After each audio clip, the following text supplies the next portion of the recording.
we work papers and we work presentations.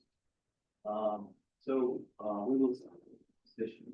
We have supposed already just in thing, progress some technical, progress some hardware issues. But now I think we solved everything. Now we can start. First, the speech, I kindly invite Pooja Maharia. She is the data analyst in at Birmingham, USA. Her topic is artificial intelligence and the future of health, from medical innovations to social and global well-being. Welcome, please. Page is yours, and then we'll start.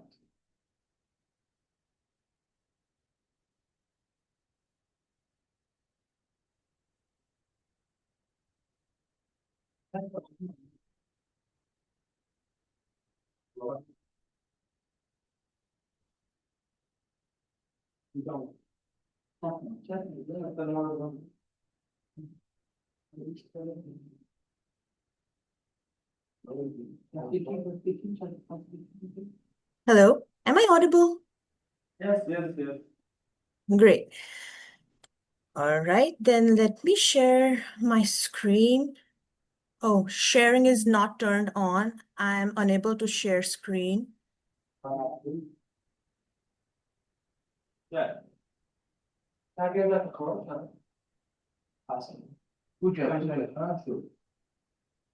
I'm so sorry, you guys are not that audible. Just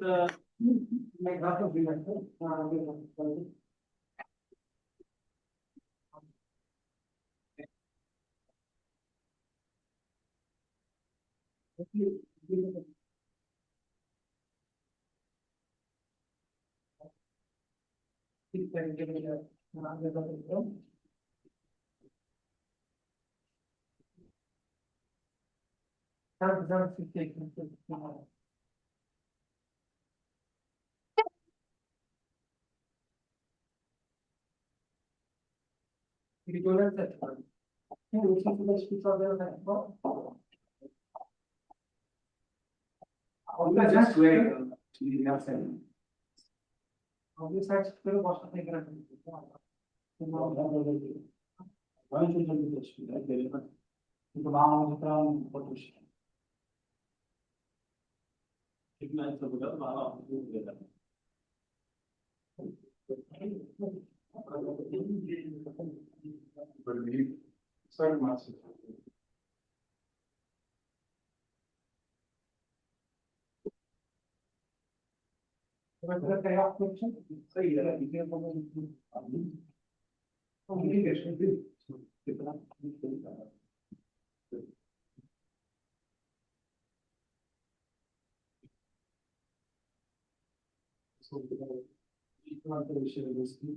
Now,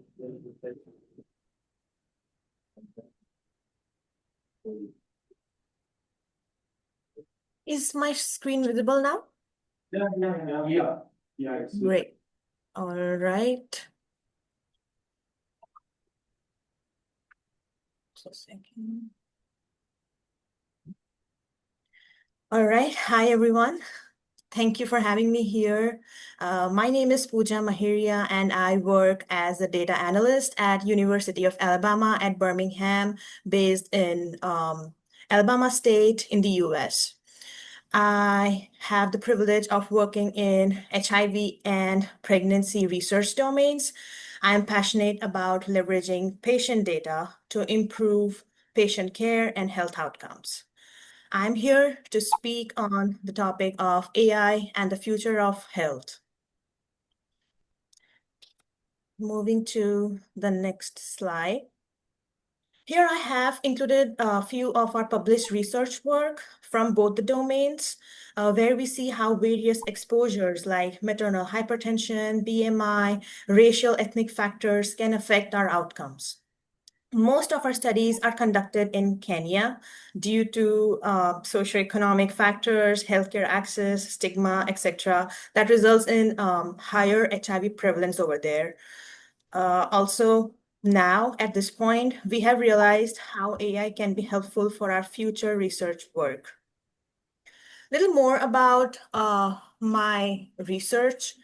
Our research is in mostly HIV domain centers on understanding treatment outcomes and disparities in access to care among women living with HIV. I also contribute to projects assessing viral suppression, resistance, and healthcare inequities. My work applies biostatistical and predictive modeling techniques to uncover patterns that inform early interventions, improving maternal health. While working with large-scale datasets in HIV and pregnancy domains, I often encounter complex relationships between clinical, demographic, and treatment-related factors. Many a times, traditional statistical methods struggle to fully capture those correlations. This made us realize the potential of AI, particularly machine learning algorithms, to uncover hidden patterns, improve prediction of maternal morbidity and treatment outcomes, and handle the scale and complexity of healthcare data more effectively. Moving to the next slide. Well, in this slide, I have listed the current challenges that we are facing globally in HIV domain. First is late stage diagnosis in almost 40% of the cases, which is a huge number. This results in more complication and sometimes even death. Second problem is monitoring gaps. A lot of people don't receive timely care due to healthcare access or sometimes due to lack of awareness, stigma. There can be transportation problems, etc. Third challenge is social barriers, which we encounter most of the time in low or middle income countries, which is stigma that is related to many cultural factors. But we are looking forward to incorporate AI to solve all these issues.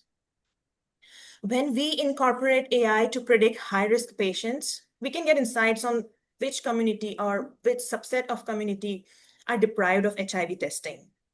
This can help us to target that set of people compared to others. Same way, we can also find reasons that avoid timely checkups for patients. There are high chances if we incorporate AI, we can keep a track of comorbidities and treatment failure. Almost the same scenario exists in the pregnancy domain.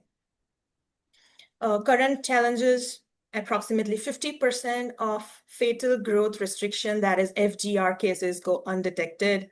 70% of high-risk pregnancies remain unidentified. 60% of preeclampsia cases are not diagnosed on time. With AI, we have a privilege to predict FGR early as it uses ultrasound and maternal data for the population and can help us improve the FGR detection. Also, high-risk pregnancies can be detected as AI can predict that if it has if you feed EHR data, like electronic health records for women. Moving to the next slide. What can AI do? It has power to recognize patterns. With predictive analytics, we can run effective models to improve our health system overall. There are automated systems that provide real-time recommendations. AI is really a superpower to be included. Next slide. AI has already taken over many aspects of healthcare, as you can see in the slide. It has reached diagnostics, treatment optimization, and predictive analytics, of course. So a few examples that I've listed here. Marvin AI chatbot provides 24/7 expert validated support to HIV patients. Also in Ukraine, there was an increase of 37% of HIV identification, which is a huge success. AI fetal monitoring in Malawi has reduced stillbirth and neonatal deaths by 82%. Also, nowadays, we have these wearable devices that mothers can wear, and it can predict preterm birth risk rate. And it has remarkable accuracy. So this gives us actionable insights. Well, here I have just mentioned the roadmap from the point of view of a data scientist. First comes the data infrastructure. Health data must always be handled with integrity and sensitivity. Data pipeline should be scalable to accommodate growing data with time and adapt to evolving needs. Second, most important, comes model development or deployment. This is a very important step. Choice of model according to the outcome and exposures, very important, which model you choose. This uh, is also an intersection with the third point that you can see on the slide, which is clinical integration. It's like the clinician should closely monitor how the model is being prepared, the pipeline, the development, execution, everything. Also, the model should follow the regulatory compliance throughout, very important. Then last is continuous monitoring.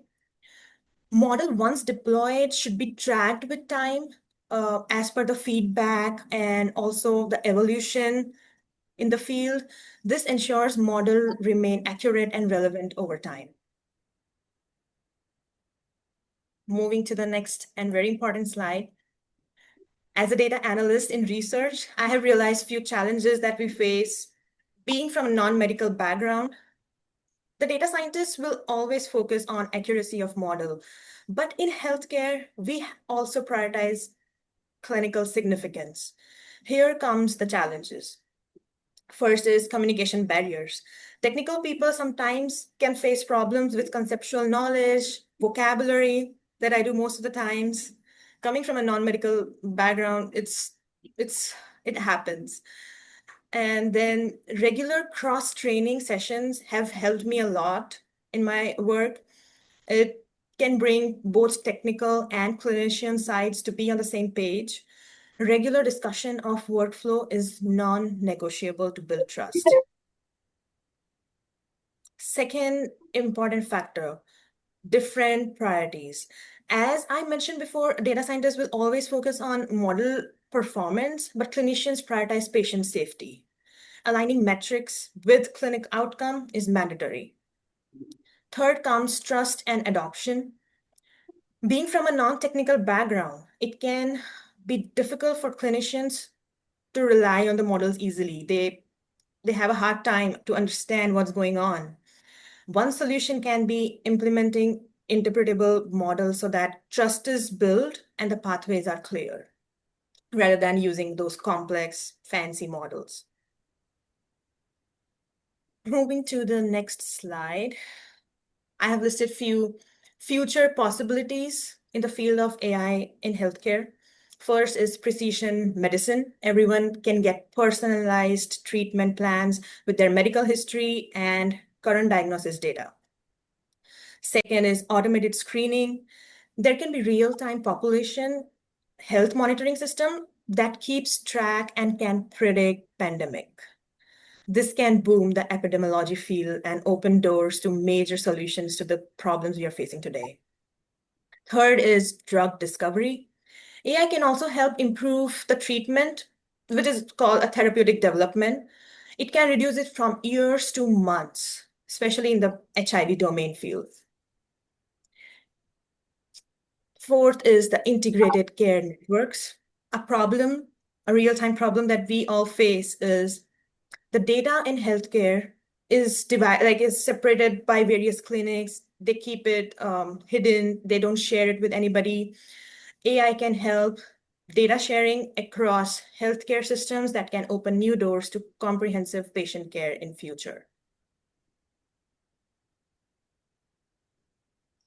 Lastly, I would conclude with this slide saying AI can be most helpful when merged with electronic health records, that's the EHR. It can give us opportunities to understand associations between exposures and outcome even better than what we do now. We can also use AI to gain deeper insights. It can help to understand patterns, correlations within healthcare data. So finally, let's build the future of healthcare together. Thank you so much for your time.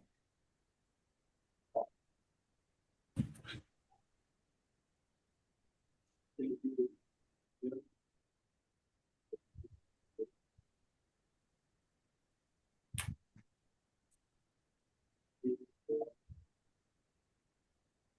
very fast. Then you finish it. But for here, maybe we will not unfortunately. So we will move on. Next speaker, which I find to just welcome Anjali Kelly, local CFO and control in any voice solutions, private corporation integration. So, the topic is AI assistant out there. Oh, yeah. So, you are welcome. You may Sure. Thank you. Thank you, everyone. I'm sharing my screen. Let me know once it is visible. Sure.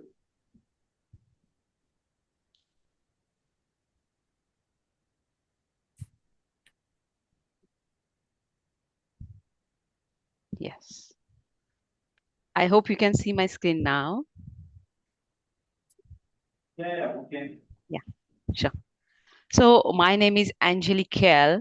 I'm working as a finance controller in one of the France-based entity right now. I am a CPA, I am a CA, plus I have done my master's from Michigan State University, and I carry total 22 years experience in finance and accounts field.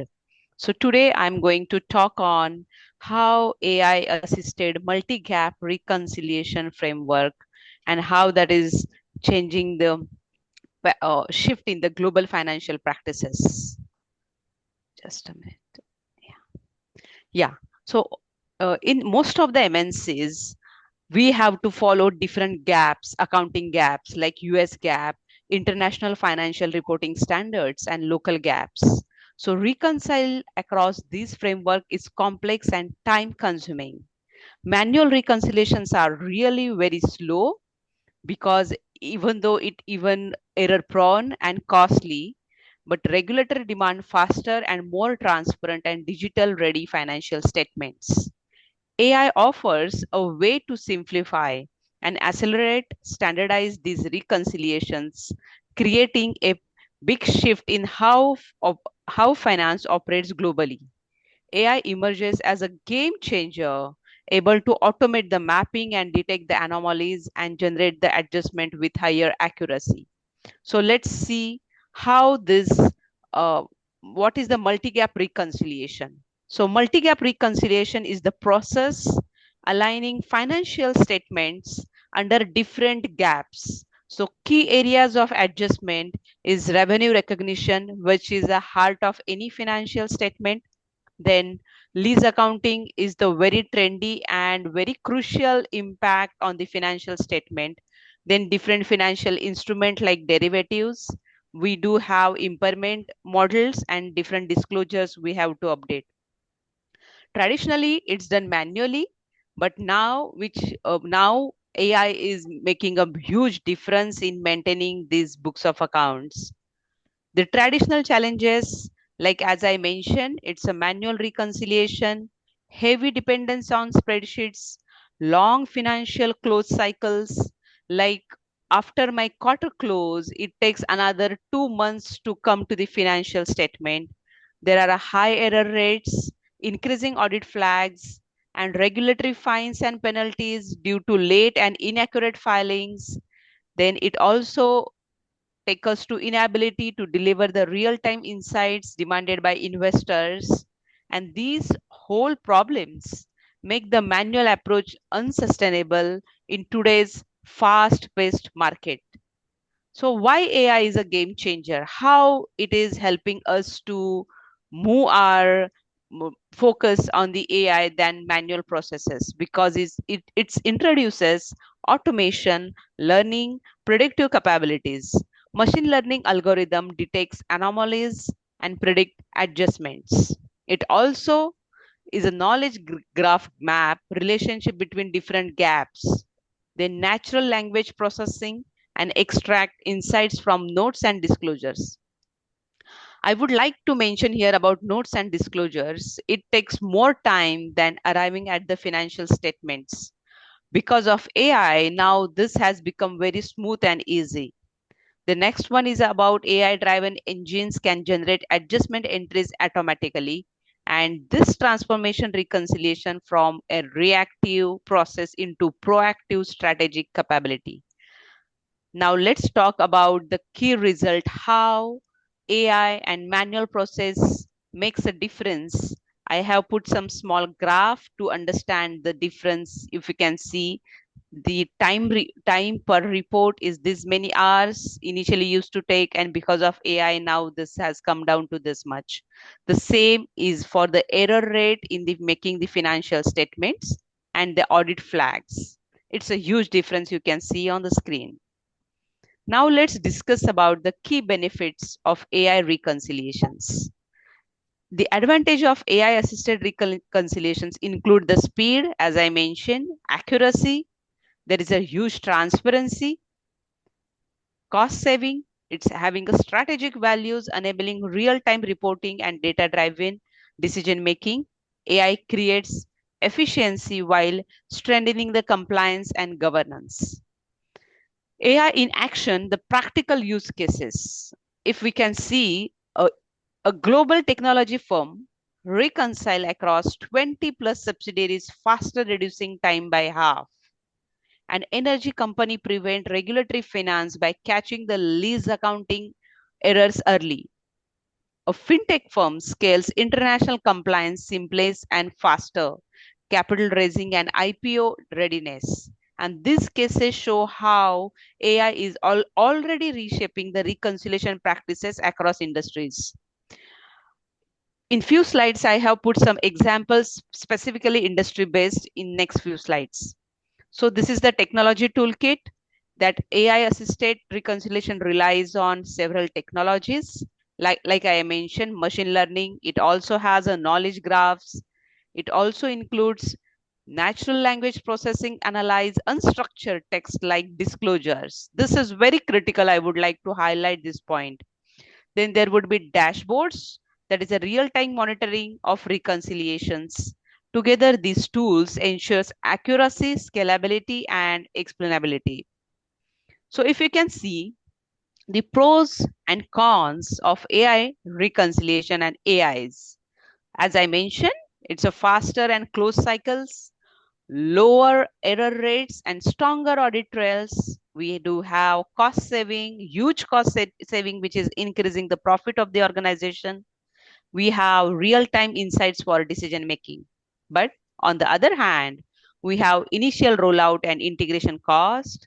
We do have model explainability concerns. There are integration challenges with legacy ARP and cultural resistance, upscaling needed. Risks and considerations we have to consider, even though AI is helping us on one side, but on the other side, the other side of the coin, while powerful AI adoption brings risk, data privacy and localization laws, it do have model explainability, like regulator requires transparency and not black boxes. It also needs integration hurdles with legacy ARP system. Along with that, it also brings workforce resistance and the need for reskilling the whole team and whole organization with the AI compatibility. It also addresses these challenges in crucial for sustainable AI adoption. These are the opportunities ahead we can see in the AI environment. AI-assisted reconciliations, faster and more reliable insights, enhanced investor confidence due to transparency, better readiness for mergers and acquisitions and IPOs. Then it do have future proofing against regulatory convergence and global standardization, finance shift from compliance functions to strategic and driven future. These are the future directions we can think on AI front, as we do have a blockchain, which is a cryptocurrency, is a very trending topic and which is having a huge, big future in coming years. It also has impact on federated learning, like AI models trained without centralizing sensitive data, unified global taxonomy, it do have innovations will make reconciliation faster, safer, and globally consistent. I have just put some small examples which has used the AI in very positive and better fashion. The first case is Fortune 200 tech company, which has resulted 60% faster financial close, 40% fewer audit findings, and proof of both speed and control reliability. The other best exam I would like to tell about Latam Energies faced IFRS and CPC lease accounting issues. AI engine identified almost $28 million misstatement before the year end, and how this helped to improve their audit efficiency. The another example I would like to bring is applied GNNIs and NLP for gap mapping. 90% more than 90% accuracy, enabled readiness for Series E funding and IPO, and automation fueled capital market access. In conclusion, I would like to mention AI assisted multi gap reconciliation is a big paradigm shift in finance, from manual spreadsheets to intelligent automation, from delayed reporting to real time financial insights, from pure compliance to strategic advantage. And early adoption of AI reconciliation is leading or will lead in efficiency, transparency, and global competitiveness. So thank you. I would like to bring to your attention, I have done very detailed research on this topic, which you can refer on a Google Scholar with the same subject. And you can reach out to me on my mail ID if you have any questions on this particular area. Thank you so much for your attention and time. Oh, thank you. Thank you. Just a minute. Yeah, thanks a lot. It was, yeah, with this presentation, we like it. And we have a lot of, we have some questions about this working topic. Yeah, but we will do that. I think discussion part. So, next speaker, let's listen Suraj Ramchandran. He's from USA. Yeah, he is no, our topic is AI as a direct partner between discipline, from historical insights to bias-aware decision making. So you are welcome. Yeah.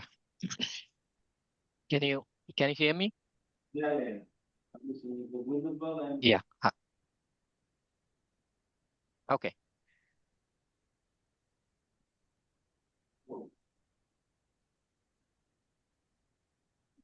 Good morning, everyone. I'm Suraj Ramachandran. I'm a lead engineer at BDO USA. I thank the organizers for giving me this opportunity to speak here. Today, I will be talking about how AI can act as a dialogue partner between disciples like history, philosophy, socio-political institution, and international relations while addressing the bias it might be having in decision making.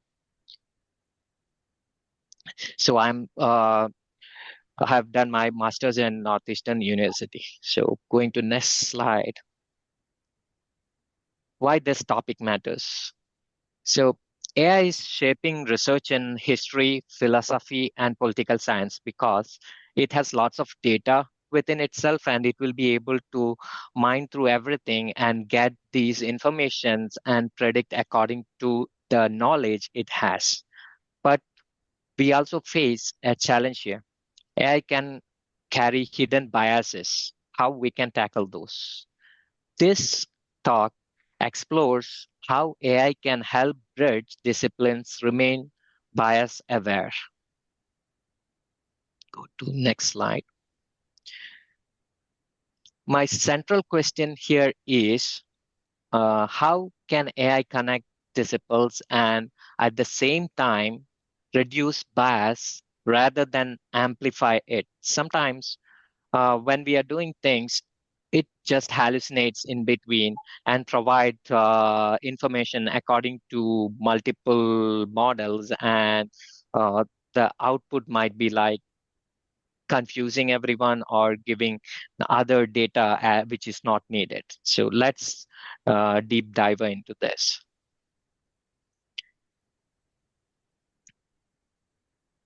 We use AI techniques like text mining and trend analysis to bridge disciplines. For example, analyzing political speeches alongside of philosophical writings, or connecting historical records with modern debates and understanding those and mining from them and understanding the different perspective will help in more organized structure on how it can be utilized.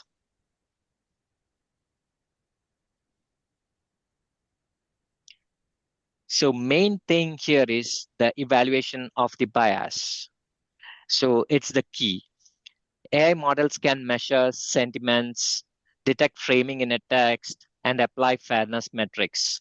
For example, analyzing whether political narratives favor certain ideologies, all these things can be evaluated through sentimental analysis. Natural languages is able to process what's the context of this particular thing and whether that particular person once feed information has some bias according to that, and do a data mining and research and understand the current context and provide information according to that, rather than just using what information it was fed. What AI reveals. Finding shows that AI can reveal patterns of bias that human might miss. It also enables new perspectives by combining disciples that rarely interact. So cross-disciplinary insight can help to identify the pattern biases or different bias opportunities, and can provide more information regarding that. Why this matters? The implications are global. AI doesn't just process data. It can shape more balanced policy, improve historical understanding, and contribute to philosophical debates on fairnesses.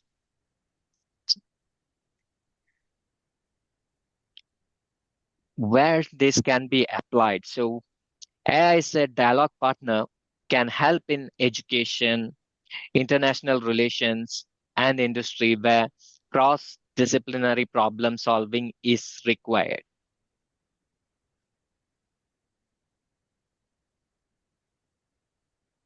So key takeaways from this is like, to conclude, I will mention like AI is not just a tool. It can be used as a dialogue partner with bias detection. It strengthens insights across disciplines, but it must always be used responsibly, because it can provide wrong information as well according to its context, which is provided wrongly, or some information which was pushed into it by wrong patterns and all. So it is important to make sure those things are used in the right way, and there is some um, now AI governance technology implemented on top of this just to make sure the things are doing the right way. And there are lots of technologies now are evolving, like LangGraph, LangChain, this and all, which helps in the evaluation techniques and making the AI more powerful and authenticating those results. So yeah. So thank you, everyone. I would like to thank the institution BDU and the conference organizers, and thank you, everyone, for listening. Thank you. Thank you too. Suraj, yeah, the topic was very complicated and very market. So let's have a give a stage for the next speaker. Next speaker is Shaurya Shoni. Um, the topic is AI use cases in private equality, investment banking, and related fields. You're welcome. Thank you for that. I'll be sharing my screen here.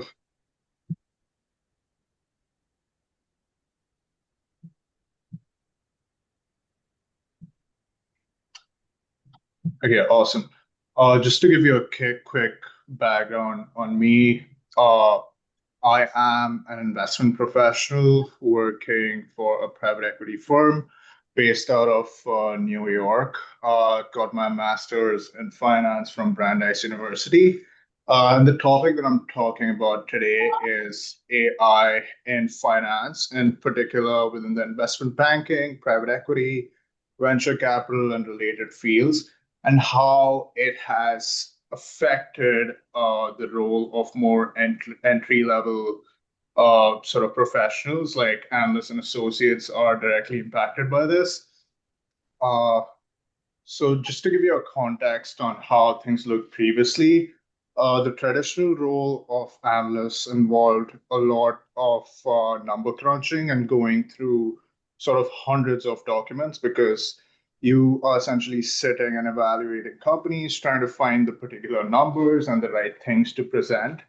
Uh, you know, with the development of AI and the new tools coming in, this has sort of changed. And it's just made the processes more streamlined and efficient. Uh, just to show you the adoption trends as to how it's going, this graph sort of represents that between 23 to 25, how the adoption within the industry has increased by a significant amount. At the same time, like it's existed since 2020. I would say like the early stage was more adapting to the Zoom and the virtual kind of environment, and then particularly within the past 2 years, with ChatGPT and all the different LLM modules coming in, a lot of the adoption rates and the use cases have increased widely. Now, talking about the use cases, let's say here are sort of like the more traditional tasks that were happening. It's data collection, Excel modeling, making presentations slash pitch decks, this compliance prep, market screening. So you can see like, out of 100 times, like probably AI is getting into data collection 20 times at this point, and it's increasing for each of these categories. Uh, so what this really means in terms of analysis is that it's becoming more and more relevant. Uh, and in terms of firms, it just means that they need to adopt to different kind of training methods as to the traditional ones. However, like there is a resource gap at this moment.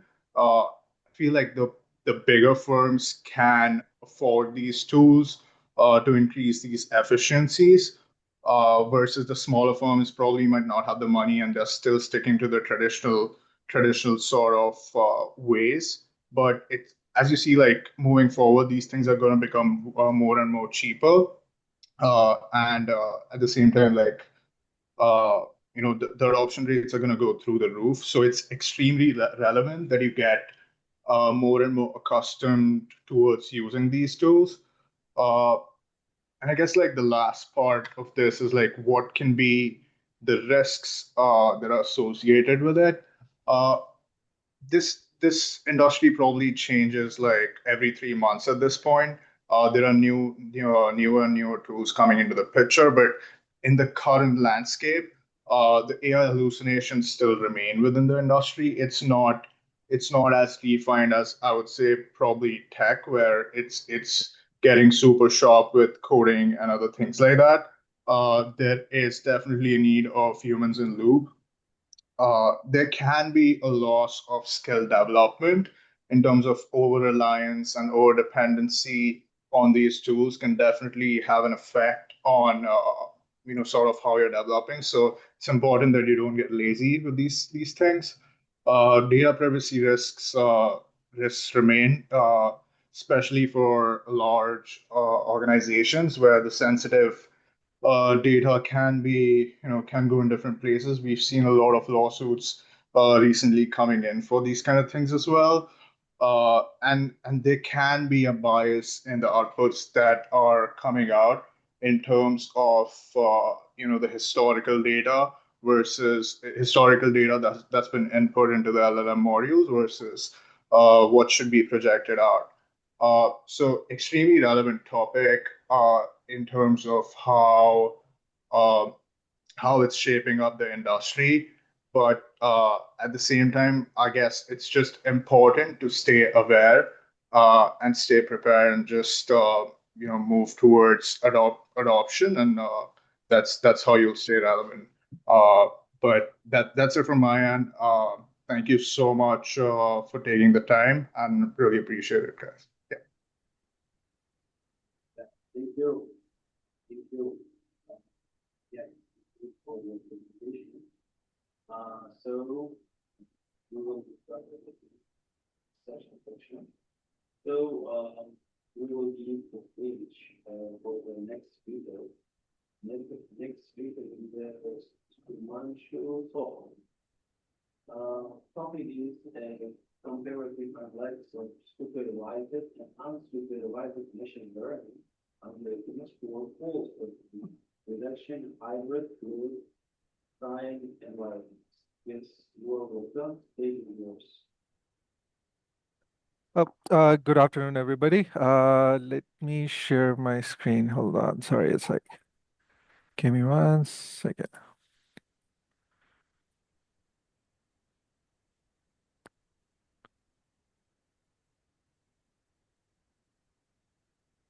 Uh, is it visible? Not sure.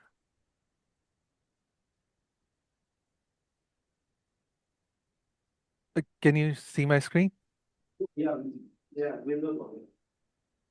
Okay, perfect. So yeah, hi everybody. Good afternoon.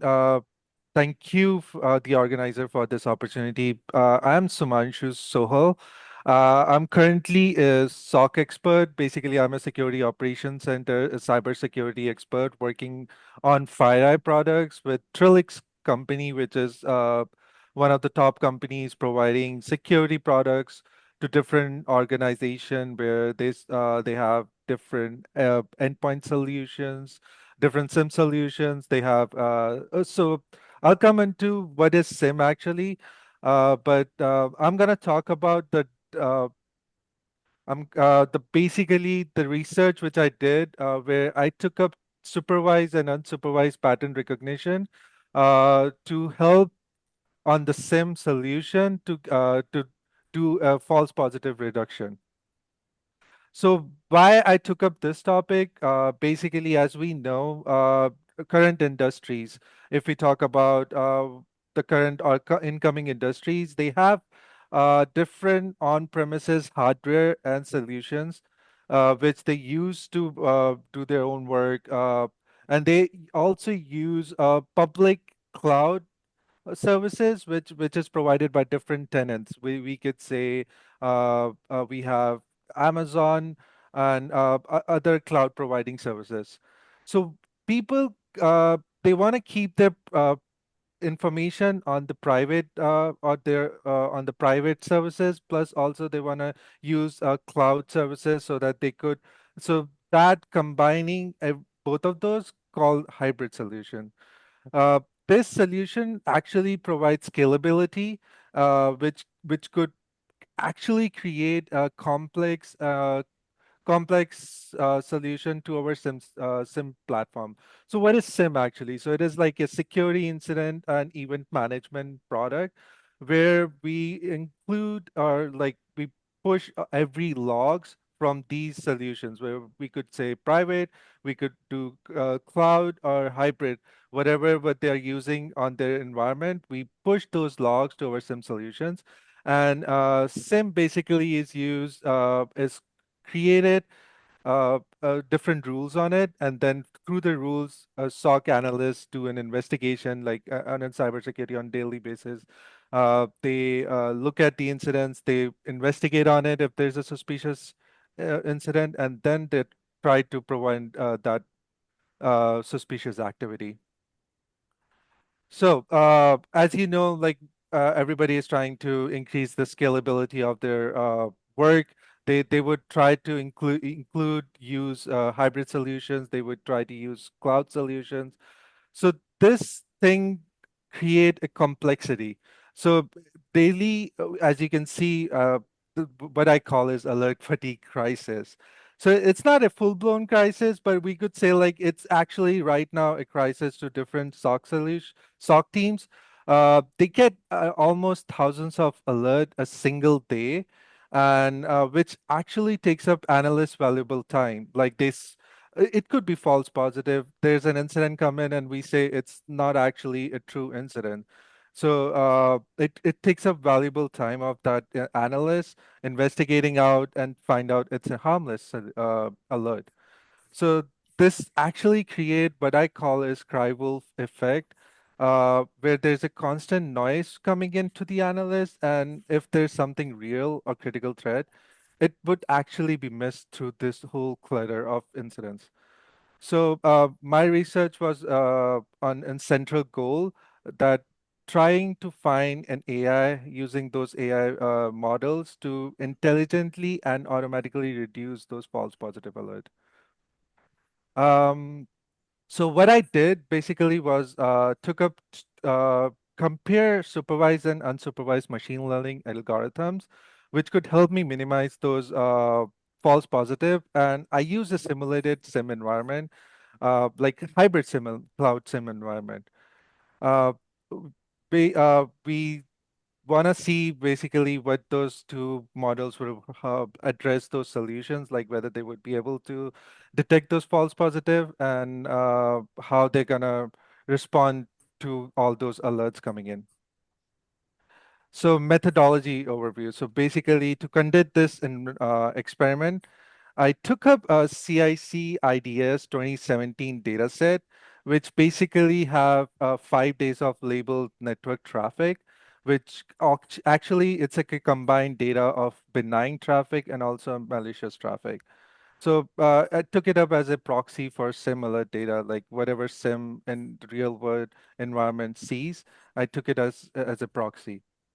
So algorithm I took up in supervised was random forest and XGBoost.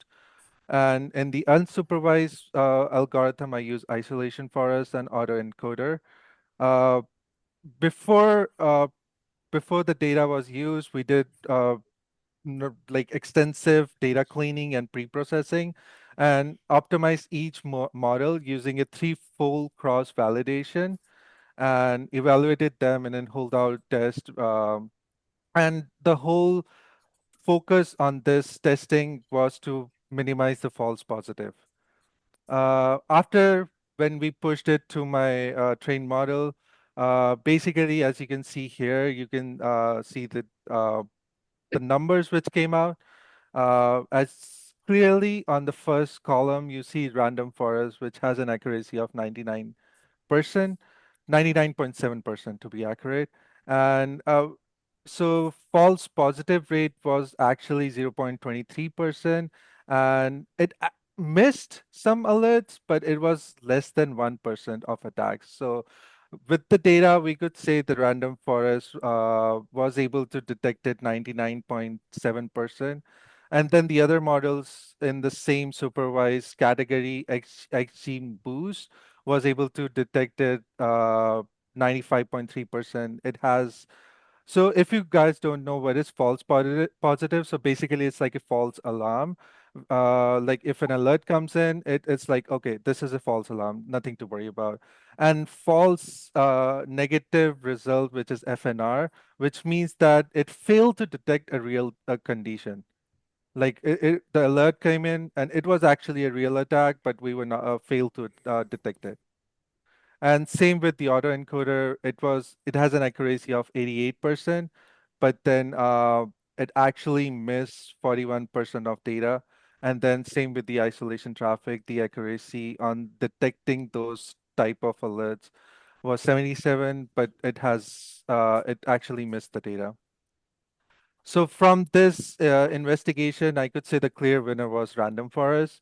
Like I told you, shown you in the previous slide, the accuracy was 99.6%, 7%, and then we were able to see it has an outstanding rate of detecting false positive. Like only basically through that model, we were able to see that it only classified 1,499 benign instance as malicious, like misclassified it. And yeah, so we could say they're random for us. But on the other hand, as we saw that the unsupervised model faced in significant hurdles, uh, they were like isolation forest nearly had 89% false negative, and then the autoencoder was better but still has 41% of attacks missed. So we could simply say we could actually use random forest for put it using that algorithm, put it in the sim. So currently sim doesn't have these solutions like AI. They're trying to integrate it, but they are still using analysts' knowledge where they have to fine tune the alerts and see if it's a false positive, try to remove it, and so as you know, like so what this means to a whole cybersecurity. So basically, it would indicate. So if we use a random forest model, it would be optimum solution where analysts would be able, like, it would help analysts to cover the threat, and it would avoid that alert fatigue which we saw. And now the analysts would be able to work on a real incident, and they would be able to help, like, investigate on it and try to prevent any attacks to the organization. Um, Future directions. Yep.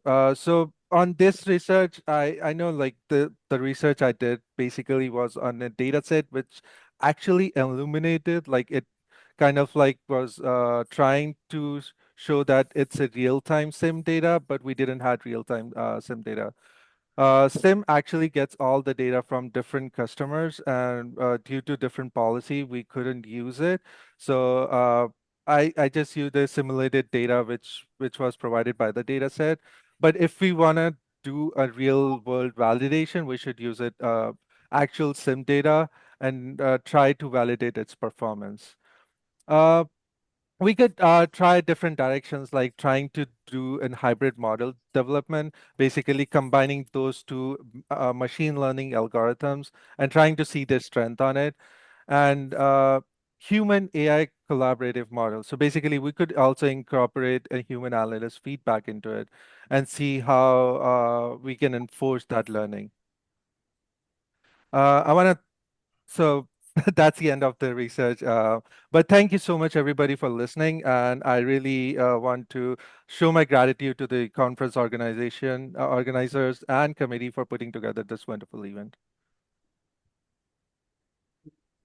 Oh, thank you. Thank you a lot for the nice presentation. Yeah, it would be great if you send out the full paper, and you can read everything in details. Thank you a lot. The topic Thank you. is very interesting. So the stage is now Abdul Salam. Yeah, you are welcome. The topic is artificial intelligence and automated functional capacity, building smarter and safer cars. Yeah. So you are welcome.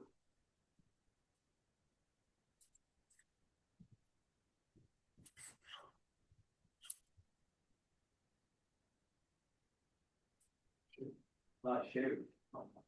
Hey, good morning. Can you hear me properly? Yeah, visible.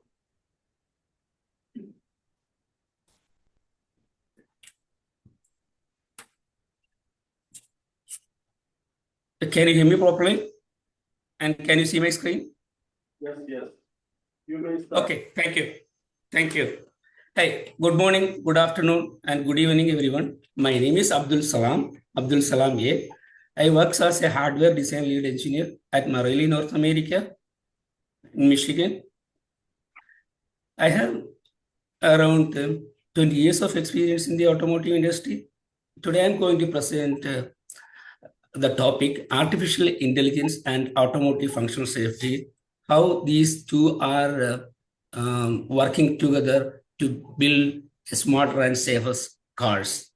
So the main topics what I want to discuss here, how the AI affecting our cars and how we can reduce the accidents and how we can save our human lives.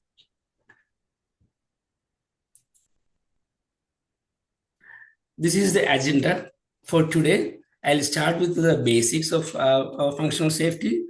Then they're going through some details of FUSA. FUSA means functional safety. And then I'll go to some real cases examples, how this one affecting ADAS or battery management system or some other parts of our cars.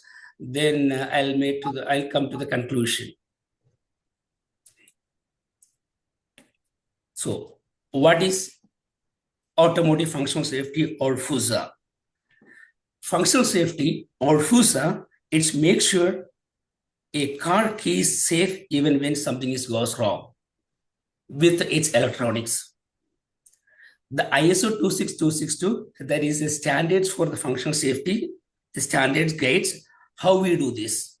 Without FUSA, system like ADAS means advanced driver assistance system, or battery management system, or our car lights or electrical power steering system, it could fail in dangerous ways.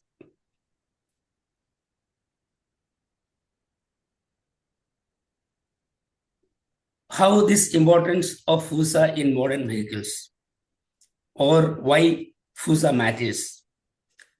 ADAS, the advanced driver assistance system, needs FUSAs to stop accidents. Batteries, the EV batteries, needs FUSA to avoid fires. Car lighting needs FUSA so drivers can see clearly.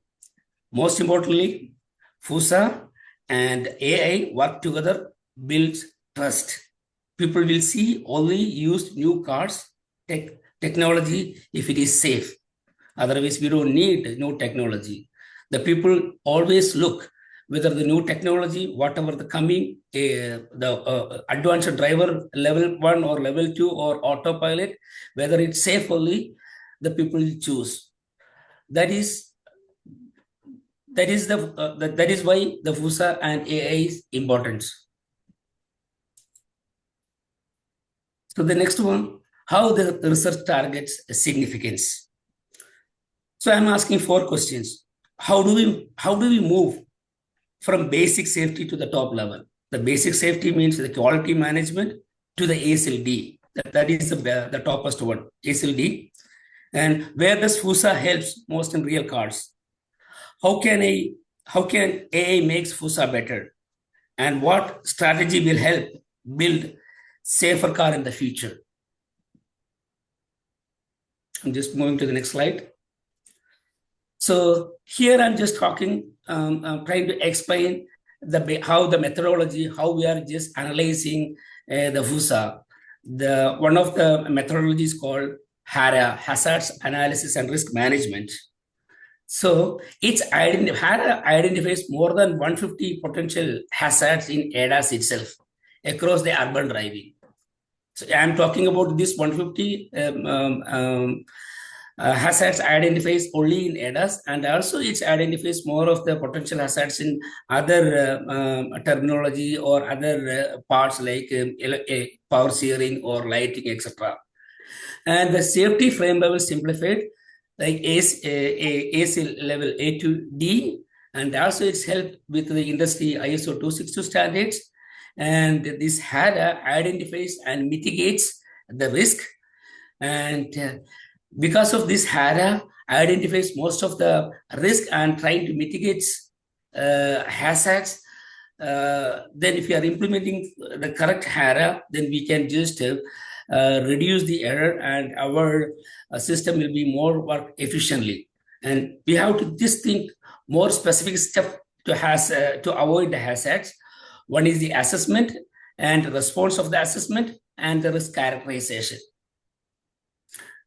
Let's move to the next slide. The journey from like a non-ASIL or non-FUSA standard to the ASIL-D. The ASIL-D is the highest one.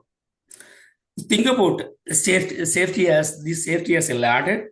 The quality management or the new FUSA standard is the first step, but doesn't study risk. And ASIL-A and ASIL-B handle small risk, and ASIL-C handles ADAS, and ASIL-D handles more our life critical system like brakes or electronics power steering or engine control system or engine power transmission system like that. So the basic, the quality, the QM or non-FUSA, it's not doing anything. And if ASIL-A and ASIL-B always analyze the low safety car parts, and ASIL-C and ASIL-D, it's got more of our life-saving technologies. Thank you. I'm just moving to the next slide. So this is just like I'm just trying to explain how ADAS works or ADAS basics. So ADAS already, we know ADAS or the autopilot system or advanced driver assistance system, it saves lives. And study shows that ADAS reduces single car crash by 30% and automatic or emergency braking cuts rear end crashes by 43%, and blind spot detections or BSM prevents line changes accidents. If you use ADAS widely, we could save more than 250K lives in 30 years. That's only in North America. That's what I'm just saying. Moving to the next slide. So here I'm just trying to explain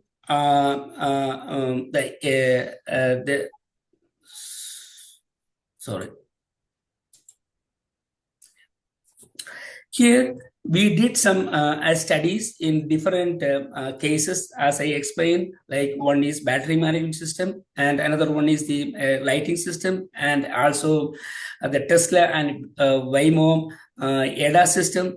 So we did the study. Based on that study, what we realized to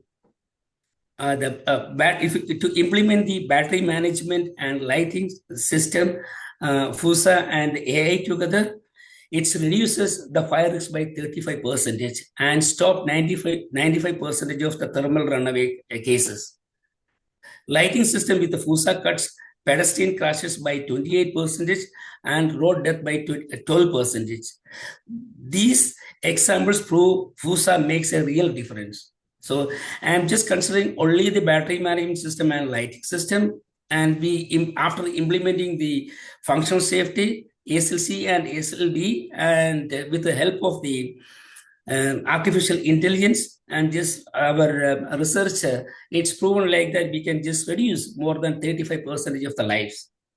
And in the case of ADAS system, so the study shows that Teslas and Waymo, how they can reduce the crashes by 40%. And Waymo cars have safely driven more than 20 million miles using AI. This shows the artificial intelligence and FUSA working together in practice. Moving to the next slide. So AI meets functional safety. AI makes safety system smarter. It can find problems early and cut failures by 30%. It can also adapt safety features to traffic and weather, but AI often works like a black box. So it's harder to explain and test. That's why FUSA is still needed. So that's what I'm just trying to say. We need to just implement together the FUSA with AI. If AI can't do nothing alone, so what AI will help the FUSA to detect and monitor our hazards and failure, and we can just safely park our cars. Moving to the next slide. AI roles in enhancing ADAS safety. So AI helps in ADAS in big ways. Night detection improve by 15%, obstacle recognition by 90% accurate.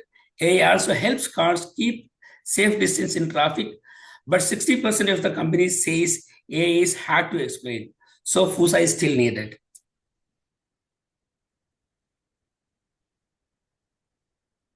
Moving to the next slide.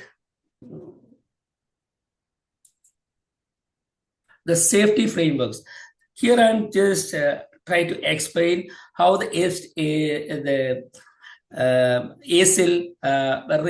the ladder, how it works. The ASIL A and or the lower QM, it affects the rear view side, and ASIL B or ASIL C or ASIL D, if it's with the help of the HARA or other system, we can just make more clear and more detection in the road, and it saves more our human lives. Moving to the next one, advancing automotive functional safety. So before FUSA, we had more accidents and failures. After we started implementing FUSA, accidents goes down, system acts more predictably, and AI prevents risk. This shows why FUSA is key for the future of cars. So the conclusion, we just like think about our 10 years before car, without any FUSA implementation, the object detection or the pedestrian detection or the blind spot detection, there was nothing. So it's more chance to make an accident. After implementing FUSA with the help of the AI, we are able to detect more hazards, or we can detect the pedestrians, or we can detect the blind spot detection. So it saves our lives.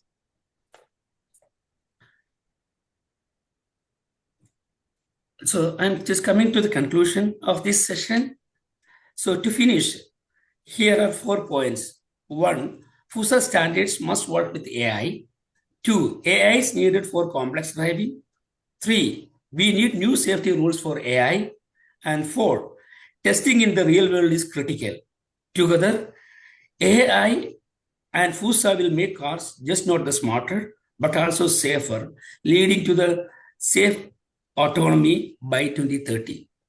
So before concluding my session, what I am just trying to say, FUSA is a great standard, and the standards and worked with the ISO 26262 principle, but we have to implement FUSA and AI together, and also we have to do more the actual real world testing. It's not about the studies and research or some lab tests. So we have to do more. We have to do more real testing and need to collect more real data from the real scenario, and need to bring the data and just implement those data into the system. And we need to make more cars with more safer cars and smarter cars with the help of AI and FUSA. So this is the last session of my presentation. Thank you. I convey my many thanks and many regards to the organizations and the university facilities. Once again, if you need more details or other questions about this topic or any other topic related to FUSA and AI, related to automotive or ADAS, please reach out to me. My email ID is salam.avk@gmail.com. Thank you.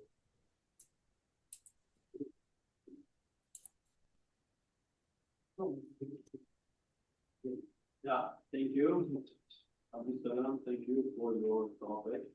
Yeah, it would be great if you can send us the full version of the paper.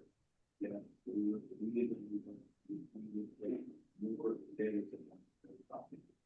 So now the stage is yeah. The stage is for Jayan Campbell. In the topic is AI in finance and its related field. Okay. Yeah. You are welcome. Hey team, greetings of the day. I hope I am audible and my presentation is visible. How are you? Yeah, audible. Yeah. So, hey, so we are today discussing about the AI in finance and its related fields. My name is Jayant Kande and I have graduated my master from Southern University and A&M College. Thank you. So, what about this AI has shifted? Like, why? When we talk about this introduction, there is a rapidly changing landscape. So AI has become the game changer in this finance, especially in the private equity and the investment banking one. So once considered as an experimental, but now most of the institutions are turning towards the AI-based solutions or AI-based adaptations, I would say. So for example, 82% of PE or VC firms were using AI by late 2024 and 47% a year prior. So about this shift, why now? Like at this year or in this period, why we are seeing that sudden surge of AI? Because it defines by the three factors. First, the data volume. Second, the computing power. And the third, advances in the specific field. So when we talk about the AI, like we do have many advances. We have seen the growth of AI, how it has become from the forecasting a scenario and predicting the values, image classifications, object detections to now how the AI is running into the generative AI era. So in this investment professionals, so most of the work will handled by the grappling the hundreds of pages for financial reports, documents daily, creating the bottleneck analysis is one of the pain point here. But all these manual work or boilerplate work has been mitigated by the AI. So AI can mitigate all these process documents in minutes or rather than days. Before we have to go through each and every document and do analysis based upon the data we have and correct the due diligence and the deal resourcing and the screening of anything. But now with the help of AI, we can get the summarize of the document, analysis of any data in a minutes rather than the days. So here we are also saving the time and our sources. So we can shift our energy or channelize our sources into the main part of the uh, execution here. So, so this is for the related fields, how and why these fields are adapting to the AI. So from pilots to the core. So now AI has shifted from experimental to essentially infrastructures in this IB and the PE. Why now? Because we have already discussed that because of the data volumes, cheaper compute, and mature Gen AI and LLMs in the market, the people are really adapting to these technologies.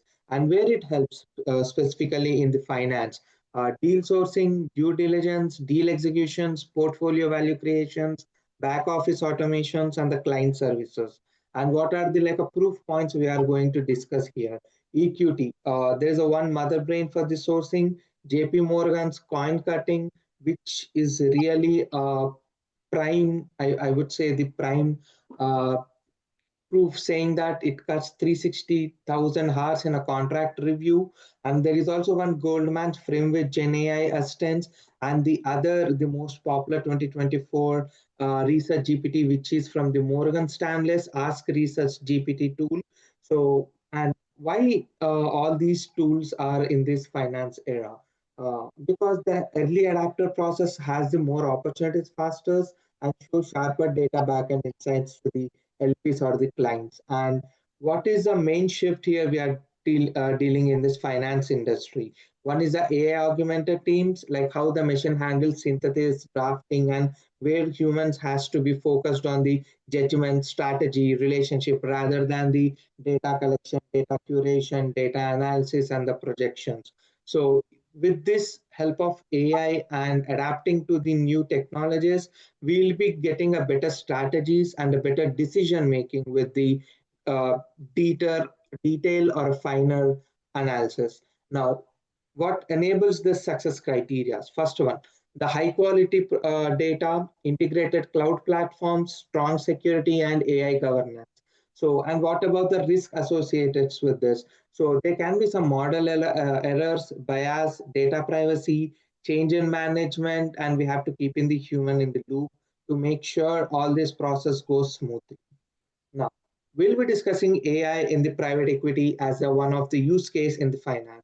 So, private equity is a field where we have seen multiple changes have been adapting in this field. So, the most thing it is quickly integrating AI across the investment life cycle. So, from sourcing a new investment to improving a portfolio company performance. So, all the from like A to Z, it is adapting in the private equity field. So we'll be discussing the life cycle of the entire one, saying that deal sourcing and screening, due diligence automation, portfolio monitoring and value creation, operational efficiency, and back office automations. How AI is integrated in these four phases of life cycles we are discussing here. Deal sourcing and the screening. So in general, what does the deal sourcing and the screening mean? So we have to find our next great investment is an akin to finding a needle in the haystack. So AI is giving a private equity firms a competitive edge in the deal origination. So how does this do? So we have the text scanners which scans vast data sources for the targets. For example, Gen AI and machine learning models can process thousands of potential companies' analysis startup pitches, and it provides the market trends, patent filings, news, even social medias, and promising targets that fits our investment criteria. Now, whether this means that our analysts spend less time on the scattershot research, no, I think our analysts or researchers will be spending more time on the high potential opportunities rather than sourcing like which opportunity would be the best. So this is the shift where we are seeing in this phase. So there are like notably the leading firm EQT have built a proprietary AI platform known as Motherbrain to identify investment opportunities at a scale. So this Motherbrain reportedly consolidates 140k thousand data points to generate a real-time insight. Like it's really insane. Like to to read 140,000 data points for a human, it will take months. To analyze that data, again, it will take more time. But with the help of AI and the machine learning, LLMs, we can train those models or get the all the analysis in a hours, I would say mostly, or in a week. So that's what AI is impacting here. Now, what about this EQT2B? So this EQT has this support attractive companies faster than traditional methods. So AI can identify 195 relevant companies in the time of human analyst a single company. Now that's what this World Economic Forum has cited in their journal. So by combining the pattern recognition, like detecting the certain growth metrics and marketing signals with internal data. So how does the why a firm is going upwards or the downwards, where the trend is shifting, and what are the its pain points and the success points. Everything it will calculate and it will providing the analysis report of each company, and we can also compare the two companies' data, how these two are affecting in the market so that we can select the best deal source for us. Now, that is one of the greatest tool, I would say, in the deal sourcing and the screening. Now, the next phase is due diligence automations. Now, what is the due diligence? So once we have fixed our target, now let's say that we have find a source A. Like say ABC is a source for us, our investing. Now, how do we do this due diligence for that company? We'll be scrutinizing the financials, legal documents, risk, and the labor intensive and the time sensitive information. But to do all this, we do have this in the AI revolutioning process, intelligent document processing, IDP, NLP, natural language processing, LLM, large language model based analysis. Modern AI platforms like ingest hundreds of pages of confidential information, financial statements, contracts, regulatory findings, everything in a minute we can extract the key data of that company, and even we can convert the data into the charts, tables using any of the data platform here. So for instance, let's say that the P due diligence team can use LLM to build a structured database from unstructured deal documents. So the model pull out of financial metrics into spreadsheets and indexes qualitative information into a vector database for easily querying. So with this, the AI-driven document review doesn't just save the time; it can improve the accuracy and the depth of analysis. So here the Deloitte has been done its research showing that there is a significant reduction in the document processing times for the intelligence, and JP Morgan has developed its own contract intelligence platform, which uses the machine learning to analyze the legal loan agreements in the seconds. So as a task consumes 360 hours of lawyers' time annually, Coin is not only slashed review time, but also cuts down the human error in the loan processing also. So this is also one of the uh, key point in the due diligence platform. So the first thing I would say that the building searchable knowledge base of all past deal documents is one of the important part here in the due diligence. So once we have that document and the knowledge base, we can allow deal teams to evaluate targets and faster and more thoroughly. So we can reduce our risk of surprises or post acquisitions after this due diligence. Now, what is the next one? Portfolio monitoring and value creation. So we do have this portfolio monitoring and the value creation. The first one which goes with the maximizing the portfolio. So any company will be wants to have to be a portfolio maximization. So here AI will assist by providing a real-time monitoring, predictive analytics, and operational insights. So how do we track these portfolios? Through KPIs, financial performances, and even external market signals. So here we can alter managers' issues to operate opportunities proactively. For example, we have the AI-driven dashboards that can aggregate data from portfolio company systems to anomalies or trends. Let's say that we have the predictive analytics models to forecast any company's future performances and under various scenarios here. So the good KPIs to show here is alert to actions, MAPE, EBITDA impact from AI issues, what is the defect rate of that, and what is the churn rate of this. So this is what KPI tracking we'll be doing for the portfolio management and the value creation. Now, what's the other phase of the things? Operational efficiency and back office automations. So why this back office automation is also important? Because back office work takes 40 hours task. Now, by implementing this AI and RPA, robotic process automation, we'll be cutting down that 40 hours task into the 4 hours by eliminating the boilerplate process. So how does we do that? So AI vision or NLP uses interrupt documents, RPA dots, and execute transactions. So NLP is also used for the draft routine reports or investor updates. Let's keep it as a template for the success inventory and failure inventory. So that template is already generated. We have to just keep our data into that. So now that's one of the time savior in this office automation one and operational efficiency. Now, the other use case I would like to discuss here is AI in investment banking. So in the investment banking, where the speed, information, and the client service are paramount, and AI is applied to the across deal cycle from origination to execution. target identifying, research execution, risk management, client service, and personalized insights. So what is target identifying? So AI transforms this deal organization for the search of potential M&A, capital seekers, and earning calls. Like it has a 4-degree map that anchors, which uncovers the best path for introductions. Like while NLP tools summarize the earning calls, flags, red flags such as lawsuits or slowing revenue. So this shift makes originating faster, more data-driven, and an actual competitive necessity. And what is the research and the deal execution here? When we talk about the research and the deal execution, GenAI are also now used to draft portion of pitch books, valuation decks, client presentations, so which can reduce the 30% of the time and increase 40% of efficiency by auto-generating slides from data to templates.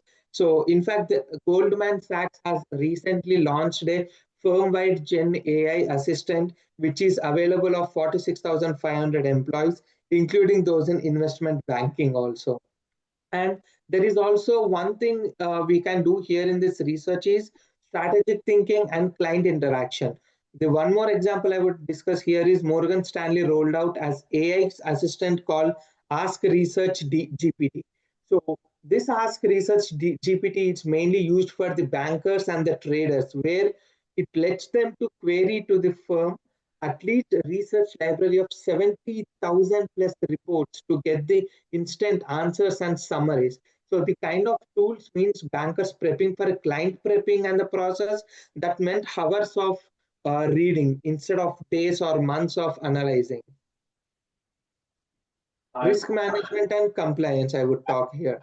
So AI-powered systems monitor transactions and communications in real time. So whenever there is some flag or anything suspicious or non-compliant that's there, we can detect it automatically. So for example, Morgan Stanley and others have piloted GPT-4 for tasks like summarizing legal agreements, client call notes, ensuring the advisors, and we can also can't miss that risk disclosures also for the regulator reportory side. Client service and personalized insights. So beyond efficiency, we can also go to the personalized level of the client and give the exact pitch according to the client personalized, such that we'll be having the correct client service and revenue generation, which boost our cross-sell opportunities. Now let's talk about some real-time use cases of AI in finance. EQT, PE. In the private equity firm, Motherbrain AI platform surfaces high potential startups. In the Blackstone PVE, proprietary AI platforms, it streamlined deal sourcing. Goldman Sachs has rolled out a firm-wide AI assistant. JP Morgan in the banking, Morgan Stanley wealth management, and the boutique firms also for the deal ranking and the pipeline health scoring. Now, what are the strategic implications of this AI? Competitive edge and AI arm race, human and AI partnership, data and infrastructure as assets, risk governance, industry collaboration, Gen AI search. So all these strategic implementations will be considered while implementing these solutions to the certain problem statements. For example, if there is any clean or unified proprietary data, it will be converting to the strategic data, and secure AI labs and private cloud rising has the infrastructure and the process to curate the data and provide the exact amount of data what that particular use case is needed here in the right now. And what is the conclusion and the future work? So I would say that each of these examples underscores a theme like AI delivers in the tangible benefits, I would say, be it in the time measurements like hours saved, deals found, insights gained, and the firms across the spectrum are investing in it. Like crucially, these are not pilots in the lab, they are in the production solutions right now. We can't say AI is experimental right now. AI is in action right now in the finance and its related fields. Now, that's how I would conclude this. And what about the future outlook, we would say? So in the future trends, we could also handle the deal negotiations, real-time strategy simulations, and we can also provide personalized investor products also. Now, that's going to be a key improvement in the AI era in the finance, providing a personalized investor products also. So finally, I would take that the future of investment success belongs to those who act now with respect to the AI and who waits for perfect certainty. Thank you. Thank you. Thank you a lot. Yeah. Thanks a lot for your presentation. Yeah. Okay, next speaker, we will invite, but a little bit reminding thing. We have time limit. Just in 10 minutes, the speaker should be sharp. I mean, should complete the presentation. So please follow the rule. So next speaker is Abi Bakari. Title is From Cultural Heritage to Artificial Intelligence, Reimagining Human Well-Being Through Interdisciplinary Lens. So you are welcome, stage is yours. Well, thank you very much. As you said, my name is Abe Bakari. I'm from the United States. I work with a PPL. I want to share my screen. If you can see my screen, please let me know.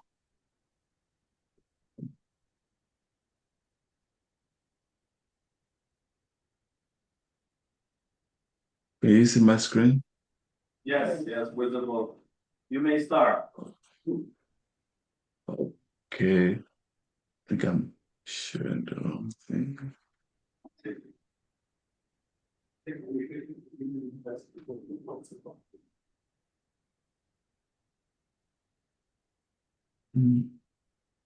Yeah, you may start. Yeah, sure. From my what I'm sharing with you, it's I'm here to talk about today about cultural heritage to artificial intelligence. That is what I'll be discussing with us today. And as I've told you, my name is Abe Bakari,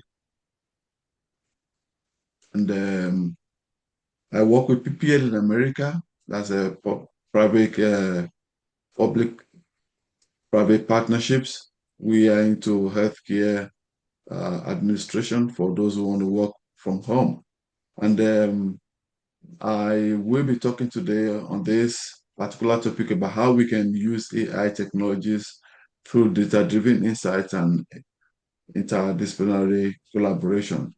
I am a SQL Server database administrator and a data analyst, and I have several years of expertise spanning enterprise database administration, business development, and executive leadership. I have a master's in information technology management, and currently I'm running another master's in human computer interaction with the hope to start a PhD next year, which is what this particular message I'm giving to us today will be based on. And from my screen, you can see here that the context and the relevance of what I'm talking about, we live in a century of unprecedented technological transformation. And as my slide states, cultural heritage isn't a relic. It's a living resource for resilience, providing continuity and meaning. Meanwhile, AI emerges as a powerful tool that must remain fundamentally human-centered to truly serve our collective well-being. And on my next slide, I have there, as this brings us to our core problem. How do we align technological innovation with cultural meaning? My work addresses this through four key objectives. The first one is heritage impact analysis. The second is AI applications exploration. And the third one is model development. And the fourth one is policy framework. On the first one, heritage impact analysis, this analyzes the relevance of cultural heritage for fostering belonging and reducing psychological stress in modern communities. And the AI applications exploration explore artificial intelligence applications in education, well-being enhancement, and cultural preservation initiatives. And under the model development, we propose an integrated heritage AI well-being model that bridges traditional knowledge with technological innovation. And on the policy framework, we identify critical ethical challenges and policy considerations for responsible implementation. And my next slide tells us about the core problems, which we have talked about and how to work on those and resolve them. We review our related literature, which includes cultural heritage research, digital preservation methods, and I will not dwell much on that because of time.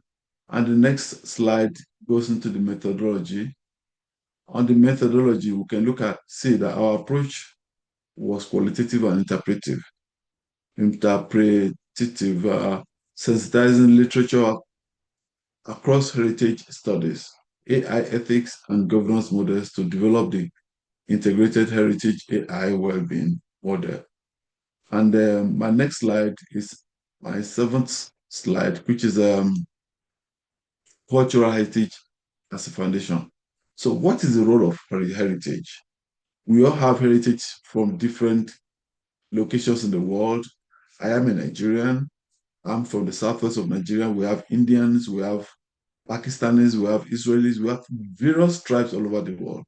We have things that are very unique to each of us, which is our heritage. But most of this heritage we're talking about are going into extinction. And because we don't have records to be able to preserve these things, this is where AI comes in. AI helps to map all these things in place. We can use AI to be able to capture the image that are already getting destroyed. It could be a family picture, okay? But AI helps us to bring this picture into life. It could be an old grandfather that has, our great grandfather that's, the picture is almost torn into shreds. AI can bring this picture back to life and give it the image we want it to, the man or the woman or the family to have. So this AI helps us to keep our heritage in place. AI provides essential psychological anchoring, offering continuity and meaning that supports mental well-being during periods of uncertainty and change. It also gives us a sense of belonging. It helps us to have engagement with cultural traditions, fosters inclusive community connections, reducing social isolation and strengthening collective identity across diverse populations, and also under stress reduction. AI helps us in having participation in cultural activities and heritage preservation. It demonstrates measurable stress reduction, contributing to overall community health and resilience. We have lots of traditions in our individual customs. We have lots of games, plays, that if we use AI as it ought to be, we can use this to keep all these games, all these olden days game that we have that we participated in when we were very young and very small. Most of them has gone like into extinction. But we can use AI to bring all these things, keep them in shape and in place so that our future generations can see them and use them. And our children will be able to value them, extensively that, oh, this is what my father, this is what my grandfather, this is what my family has as a tradition. And they will be able to use this to remember how valuable and how rich their culture was in the past. Because these days we see how we keep seeing cultures being eroded by other cultures. But how do we keep our cultures in check? How do we keep our cultures in shape so that the future generations can be able to access this culture and still value them? This is where AI comes in. And if you look at the AI as a transformative tool, this slide, you can see the AI acts as a force multiplier through techniques like deep neural networks and generative adversarial networks. We can classify artifacts and restore damaged works, as I said earlier, with high fidelity. Predictive modeling, like the Venice-type prediction project, allows us to move from reactive to proactive preservation, safeguarding sites before damage occurs. We have lots of places these days that are being eroded and destroyed by rain, by by landslides. And many of these places have a lot of, lots of heritage that we need to keep for future generations.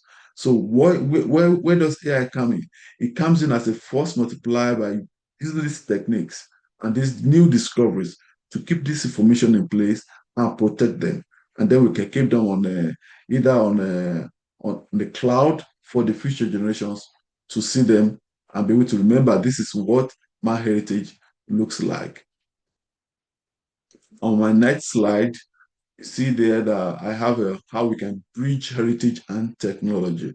The bridge between these two worlds is built on three pillars, which is one, participatory co-creation, engaging local communities as equal partners, interdisciplinary collaboration between sociologists, computer scientists, and ethicists, and a focus on accessible innovation that serves the community.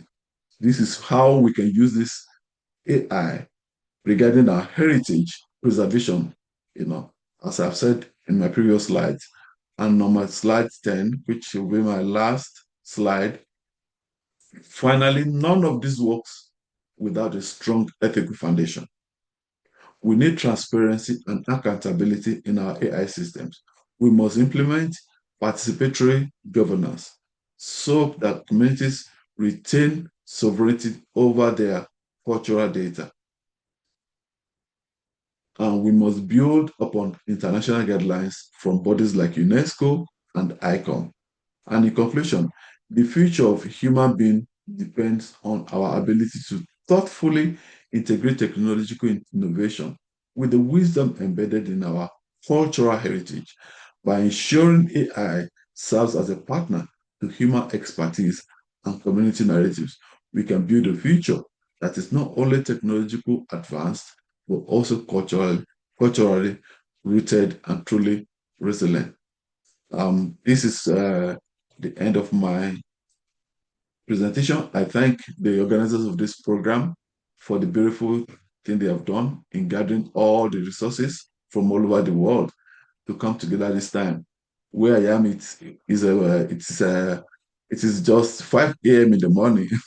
I've been waiting to participate in this event so that I can be able to put in my own little and also learn a lot from everybody. I thank you all very much. God bless you. Thank you. Bye. Yeah, thank you too. Even it's 4 or 5 a.m., you are not sleeping. And I'm just showing the presentation. It's a lot for us. And it's here, let's see, 4 p.m. Yeah, you know, 4 p.m. and the opposite time. Yeah, thank you. Very, Thank you. presentation, interesting presentation. So, Thank you. next speaker. Next speaker is Murali Natti, developer at Apple USA database outage response chatbot for database reliability engineering. So you may start. Thank you. Hello, everybody. So today I'm going to cover topic database outage response chatbot using artificial intelligence for database reliability engineers and how we can use it in the database infrastructure world where I come from and the key benefits of it. And we will try to explore artificial intelligence and machine learning, two technologies that are transforming industries and our daily lives. In the interest of time, I will not go deep dive, rather try to touch at high level. Coming to me, this is Murali Natti. I live in California, United States. I have been in the software industry, particularly in database infrastructure field for incredible 20 years.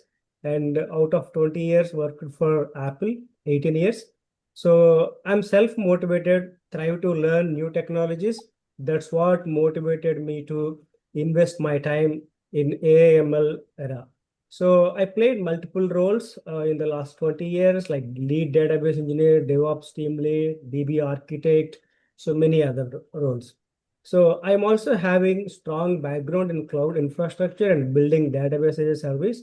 And I'm certified generative AI essentials from University of Michigan, and prompt engineering of ChatGPT from Vanderbilt University.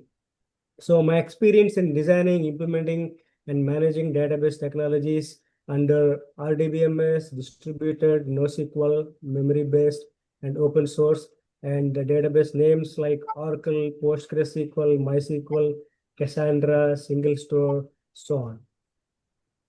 So coming to the topic. So in today's fast-paced, high-availability database environments, efficient incident response during database outages is very crucial. So outage means basically the application is not available. So DBREs often face challenges in managing complex outage scenarios, leading to delays in recovery and prolonged downtime. So the chatbot provides real-time troubleshooting assistance, automates common response, and integrates with monitoring and alerting systems to improve response times and reduce manual intervention. So instead of relying solely on manual tuning and reactive monitoring, AML-driven systems learn from historical data and real-time signals, allowing database platforms to self-optimize, reduce downtime, and secure sensitive information. So this shift empowers database reliability engineers and administrators to handle massive data growth while ensuring the systems remain safe and fast. So the topic intro is like database outages are one of the most critical issues for organizations that rely on database systems for daily operations. So whether it caused by hardware failure, software bugs, or network issues, downtime can have significant financial and reputational consequences. So we are like typically responsible for ensuring high availability, quick incident resolution, and maintaining the performance of the database systems. So however, when a database outage occurs, we often face several challenges. In high pressure environments, we may experience stress and decision fatigue, especially when dealing with multiple issues simultaneously. Additionally, inconsistent response procedures across different teams may lead to inefficient and slower recovery. So the solution to these challenges lies in leveraging automation and artificial intelligence. So a database outage response chatbot can act as an intelligent assistant that helps DBREs diagnose, troubleshoot, and resolve outages quickly. So this system would automate common tasks, guide engineers through predefined troubleshooting steps, and provide access to real-time monitoring data. Ultimately, it aims to speed up the incident response, minimize human intervention, and ensure consistent and reliable troubleshooting process. So at the heart of this system is like natural language processing, NLP, and AI. So the use of NLP enables the chatbot to interpret and understand queries expressed in natural language and allowing DBs to interact with it seamlessly in real time. So the AI component enhances this capability by providing context-aware response, learning from historical incidents, and refining its troubleshooting process over time. So though AI-driven algorithms, the chatbot is able to suggest a solution based on past incidents, monitoring patterns, and predefined troubleshooting steps. So this results in a more intelligent and proactive assistant capable of adapting to new situations.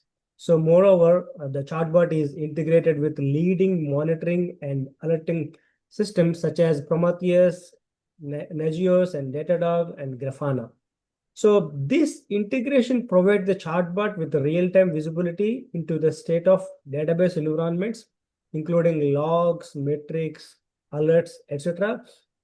So a key feature of chatbot is its ability to leverage automated playbooks and troubleshooting. So this flexibility allows for real-time collaboration and enabling cross-functional teams to respond more effectively to these outages. So to enhance its chatbot capability, machine learning models can be incorporated into its design. So these models can be trained and detect patterns in database behavior, predict potential outages, and suggest proactive measures before a full-scale incident occurs. So the key benefits, right? One of the primary advantages is its ability to accelerate response times. So the chatbot also helps reduce human error during incident resolution by providing clear, consistent, and repeatable troubleshooting steps. So it eliminates the variability introduced by manual troubleshooting. So another significant benefit is to increase operational efficiency it provides. So finally, the chatbot's ability to integrate with existing monitoring and alerting systems enhances the overall proactive incident management strategy. So by receiving alerts from systems like Prometheus or Grafana, the chatbot can assist in identifying anomalies even before they escalate into full-blown outages. So in turn, this leads to reduced unplanned downtime and more stable, resilient database infrastructure. So a little bit touch on AML. So what is AI? AI is a broad field where machines are designed to simulate human intelligence. So this could mean understanding language, recognizing images, or making decisions. So for example, chatbots, one example we just discussed, and self-driving cars, and the recommendations engines that power, for example, Amazon and YouTube.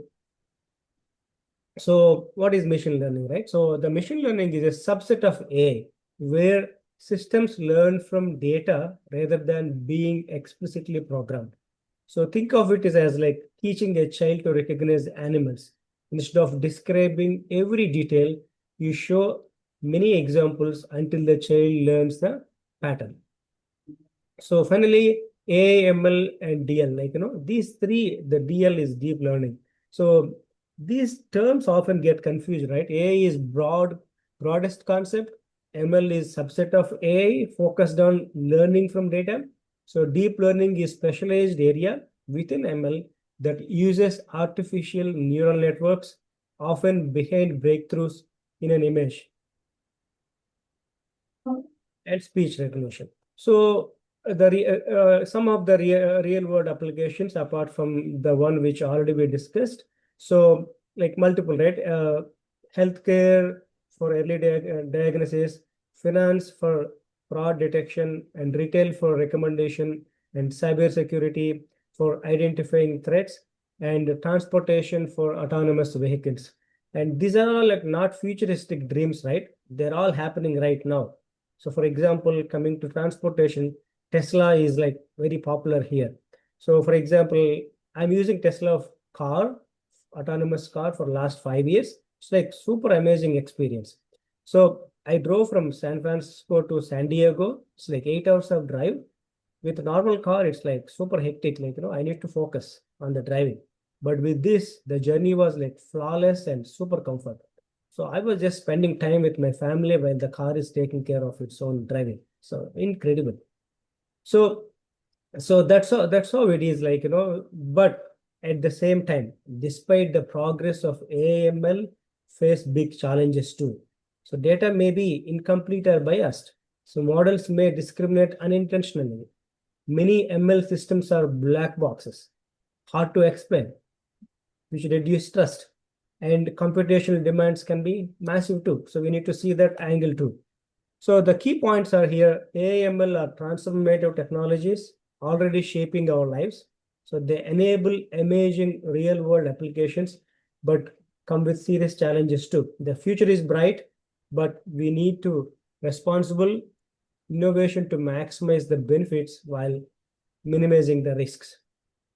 So concluding, so the major topic here I try to cover part of it is the database outage response chatbot using artificial intelligence is a like powerful tool for DBREs tasked with maintaining high availability and performance in critical database environments. So by integrating AI, NLP, and automated playbooks, the chatbot enhances troubleshooting efficiency, reduces downtime, which means business outages reduction, and ensures consistent response procedure during database outages. So the solution is scalable, cost-effective, and capable of handling complex incident scenarios with minimal human intervention. So that concludes my talk. So thank you very much for your attention, and special thanks to the university for giving me this opportunity and platform to express my thoughts and my work. And really, I learned a lot from fellow colleagues too.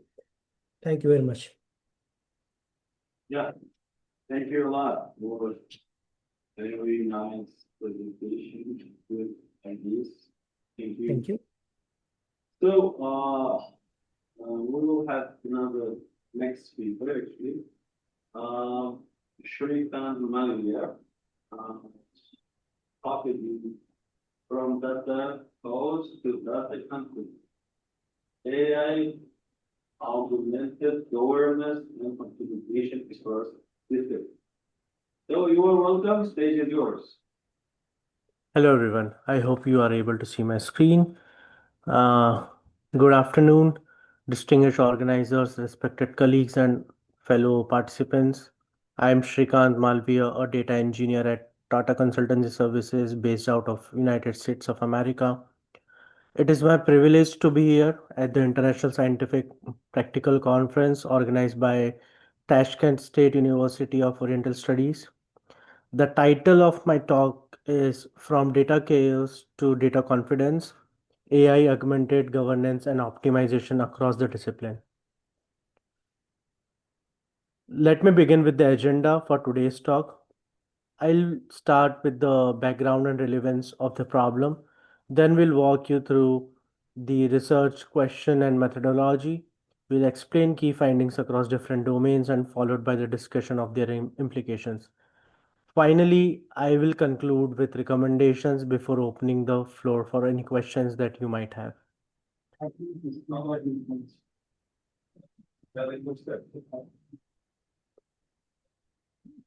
The world is generating data at unprecedented pace. By 2025, the global data sphere is projected to exceed more than 200 zettabytes of data.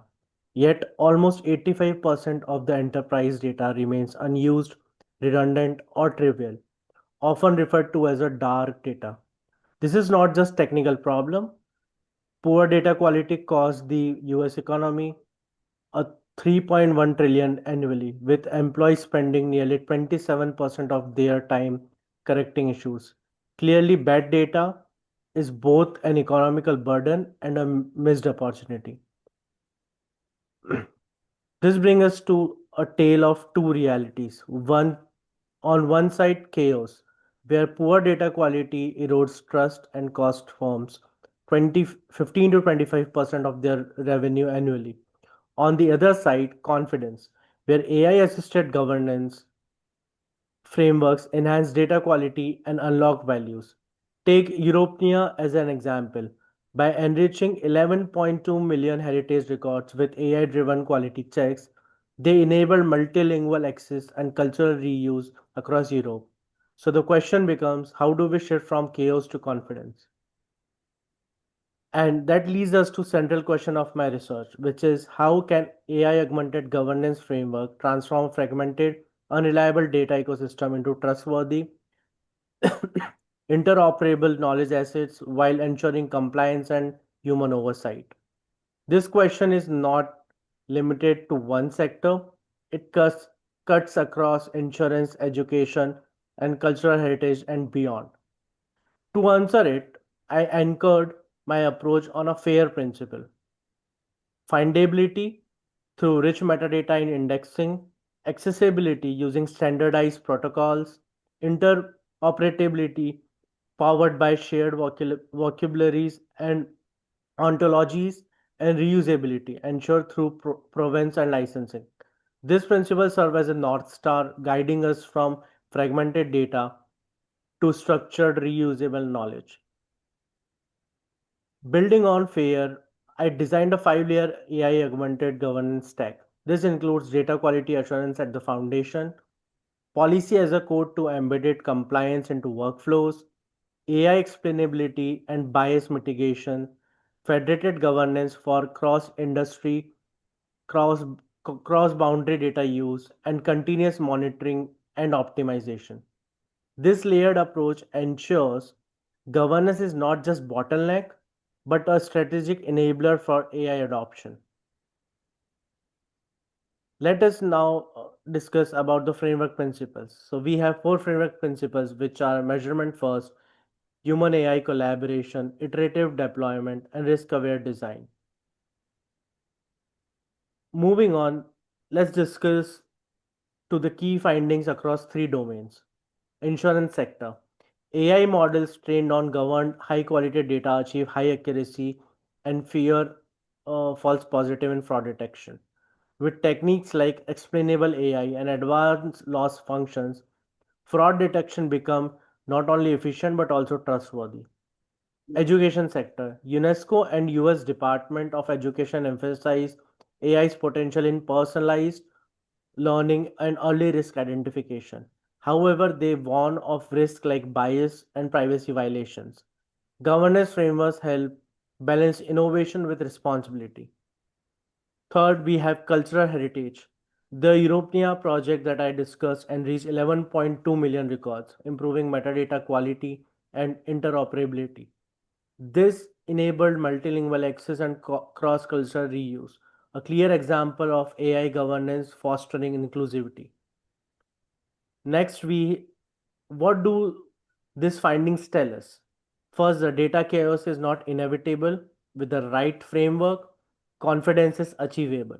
Second, that AI amplifies governance, automating monitoring, enriching metadata, and enforcing standards. But we must remember, AI cannot replace human judgment. Ethical oversight and compliance remains essential. Finally, governance is not overhead, it's a strategic advantage, enabling cross disciplinary collaborations and innovations. In conclusion, AI and governance together turn data from liability into assets. Fair principles provide a measurable, reliable pathways to trustworthy data. Cross-disciplinary adoption ensures that no sector is left behind in this transformation. The journey from chaos to confidence is not just possible, it is already happening. So what should we do moving forward? For organization, begin with fair aligned KPIs, pilot small scale governance initiatives, and build data literacy. For leaders, embed governance directly into workflows and prioritize interoperability. For policymakers, develop global standards, support federal governance, and balance innovation with ethical protection. The future lies in federated AI governance, where models learn across boundaries while respecting sovereignty and ethics.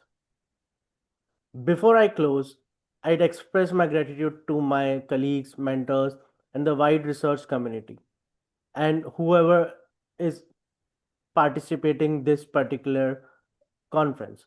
Thank you to the conference organizers for the opportunity to share ideas, and thank you all for your attention. Now I welcome your questions and look forward to engaging discussions. Thank you so much. Yeah, thank you. Thank you, you too, for very good presentation.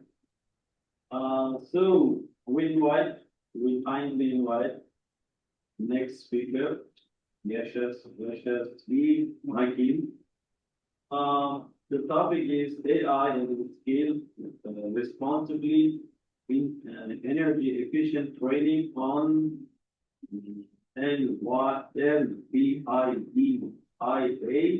AMD, and other hardware. So you are welcome. Stage is yours. Hi everyone. I am Yashasvi Maken. I work for Meta. I'm here in USA. I have close to 10 years of experience and I've worked in different organizations working in subscription business, digital business, and mostly recommendation models like, recommending ads, recommending payment methods, recommending videos and things like that in past. And when I was talking about recommendation, most around AI training and inference and things like that that require a lot of GPU power.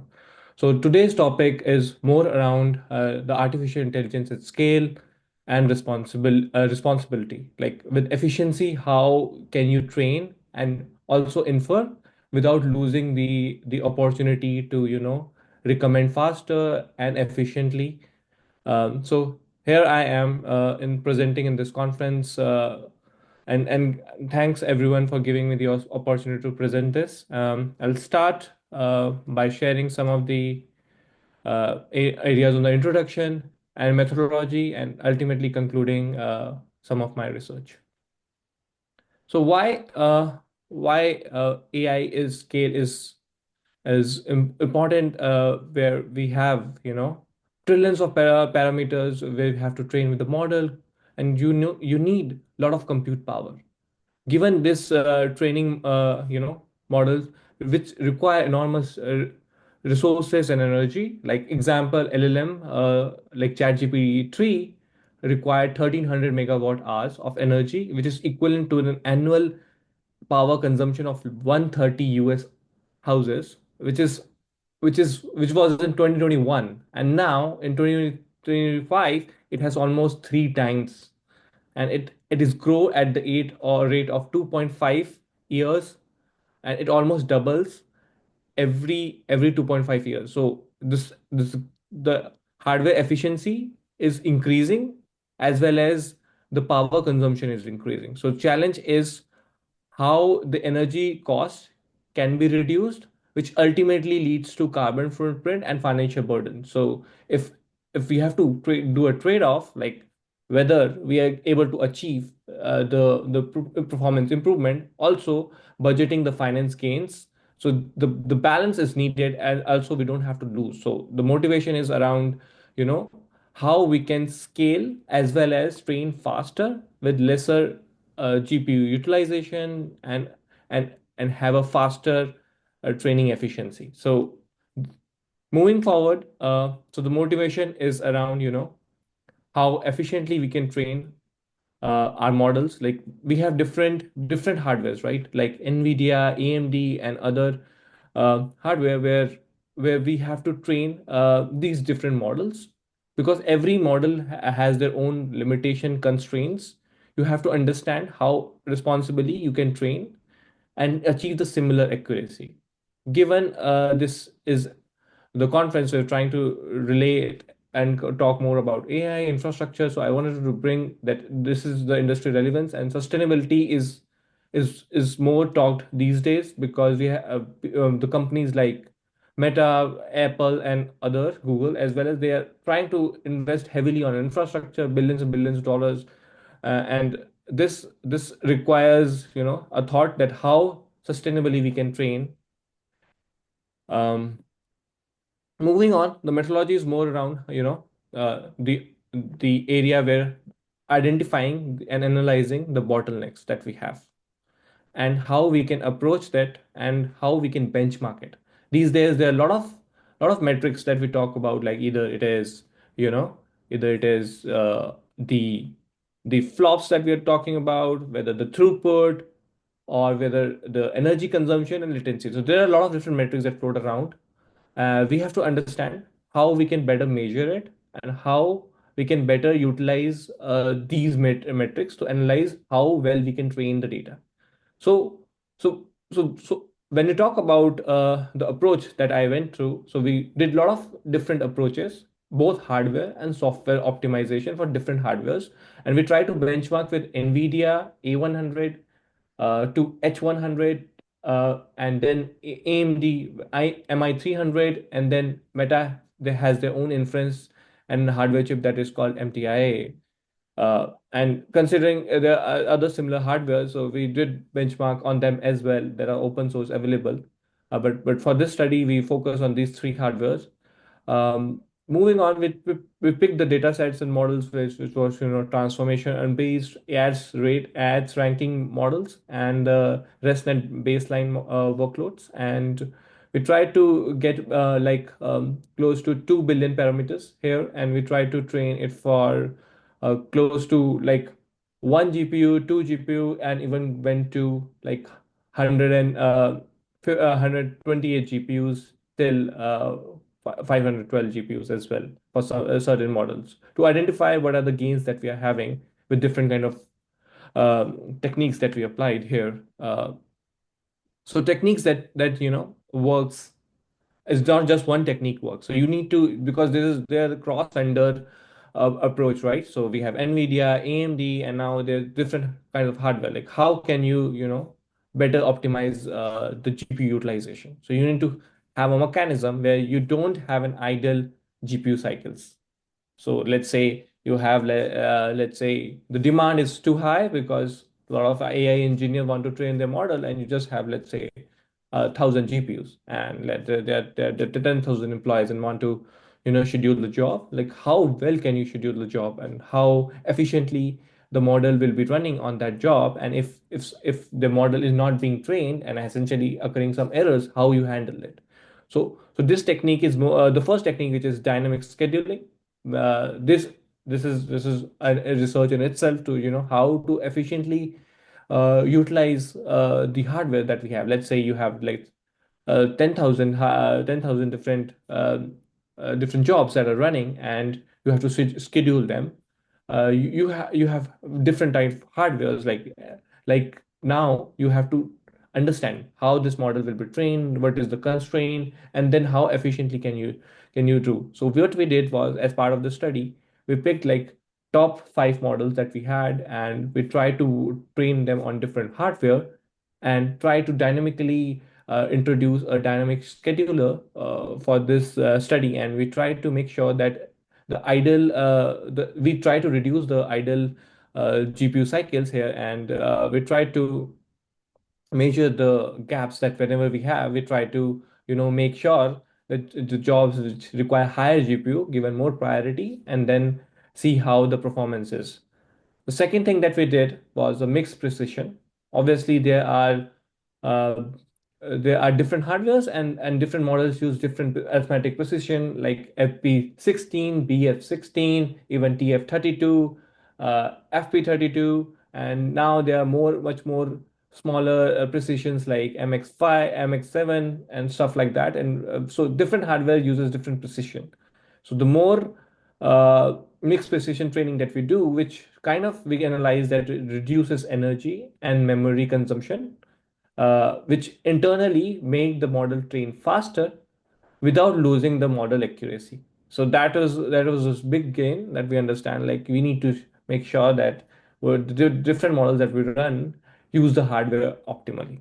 Now, the third point that we did was cross-vendor tuning. Now, AMD has ROCm, NVIDIA has CUDA, and the MTA had their own separate custom kernels. Now, each kernels have their own way of handling the GPU resources, and how efficiently we can tune the models as per hardware. So now the challenge is, the hardware is the model is hardware in diagnostic. You have to understand how can you leverage the PyTorch platform to mask a lot of the hardware related stuff, and work with these um hardware companies to come up with an approach where you mask a lot of things, and you are able to train faster.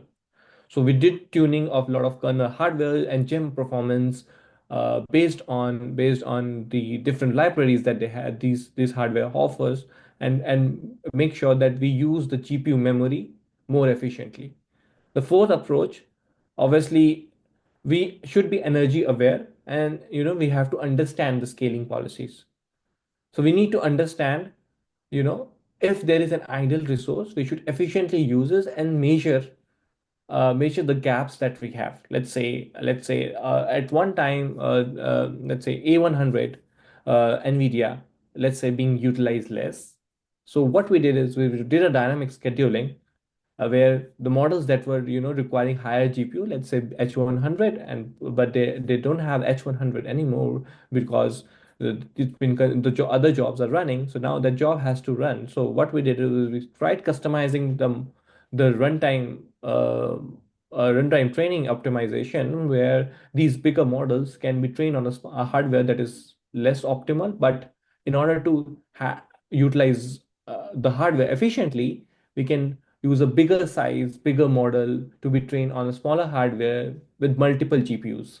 So we try to achieve that. And with overall, these four techniques that we applied ultimately help us, increase the GPU utilization by 25 to 30%, because when you measure things rightly, when you try to schedule things dynamically, and you don't uh, also you had to increase throughput, you have to make sure the GPU utilization is efficient. So what we did with these techniques helped GPU utilization increased, and ultimately the training energy that we call megawatt used, we kind of decreased by 18 to 22% on average. The accuracy, for most part, we always made sure the accuracy remained within zero point 0.1 to 0.3% of baseline. And the throughput, when you run multi-GPU jobs, like in this, especially this heterogeneous cluster where there are multiple hardwares, you may have to make sure that throughput is overall above 100%. Why I say above 100%? Because the bunch of jobs that run that are still pending. So with this kind of techniques that we use, essentially helped helped bring up this metrics that I say about the first metrics that you see on the left is more around energy versus accuracy trade-offs. So if you see, if you increase the energy, you have a more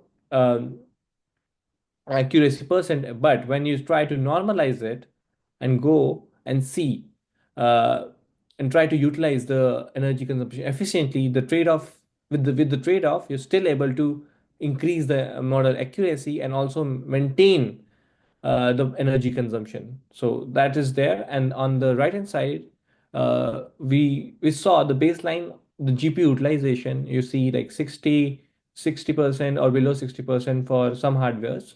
But with this dynamic scheduling optimization, we were able to achieve on an average 80%, and this was a great win for us. Moving on, so obviously, with these results, we feel that the AI scale responsibility requires three pillars.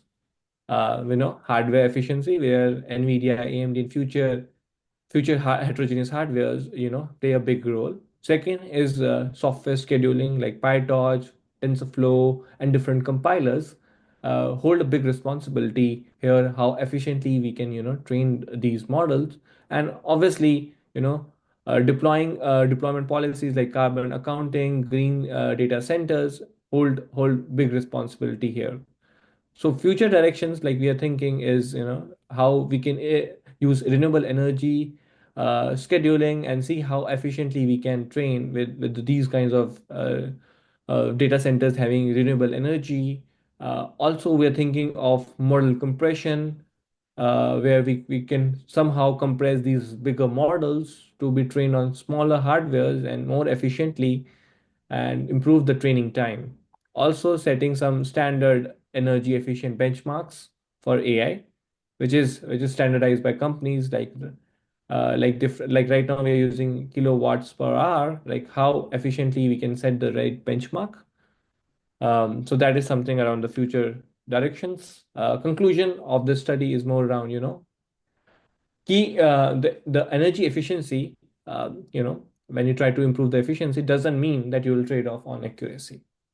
So you now responsibly using energy to train accurately and faster, which ultimately increase the revenue of the company.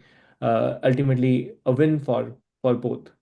Dynamic scheduling is also a good approach here, where we use cross-vendor optimization. We efficiently using the GPU resources responsibly. And ultimately, we believe that responsible AI is possible and it's necessary, because at the scale at which the AI is going, we have GPU shortage for most part, and we need these models to run faster so that we can, use this GPU efficiently. So my closing thought is efficiency is not just an optimization, it's a responsibility now. Okay. Thank you. Yeah, Really, I'm open for questions. Yeah. it was very good. Man. Thank So you. we have the next speaker. The name is who is he? Tell me, yeah, Ramachandran. Leveraging AI in the business and data analyst role. So you are welcome. Stage is yours.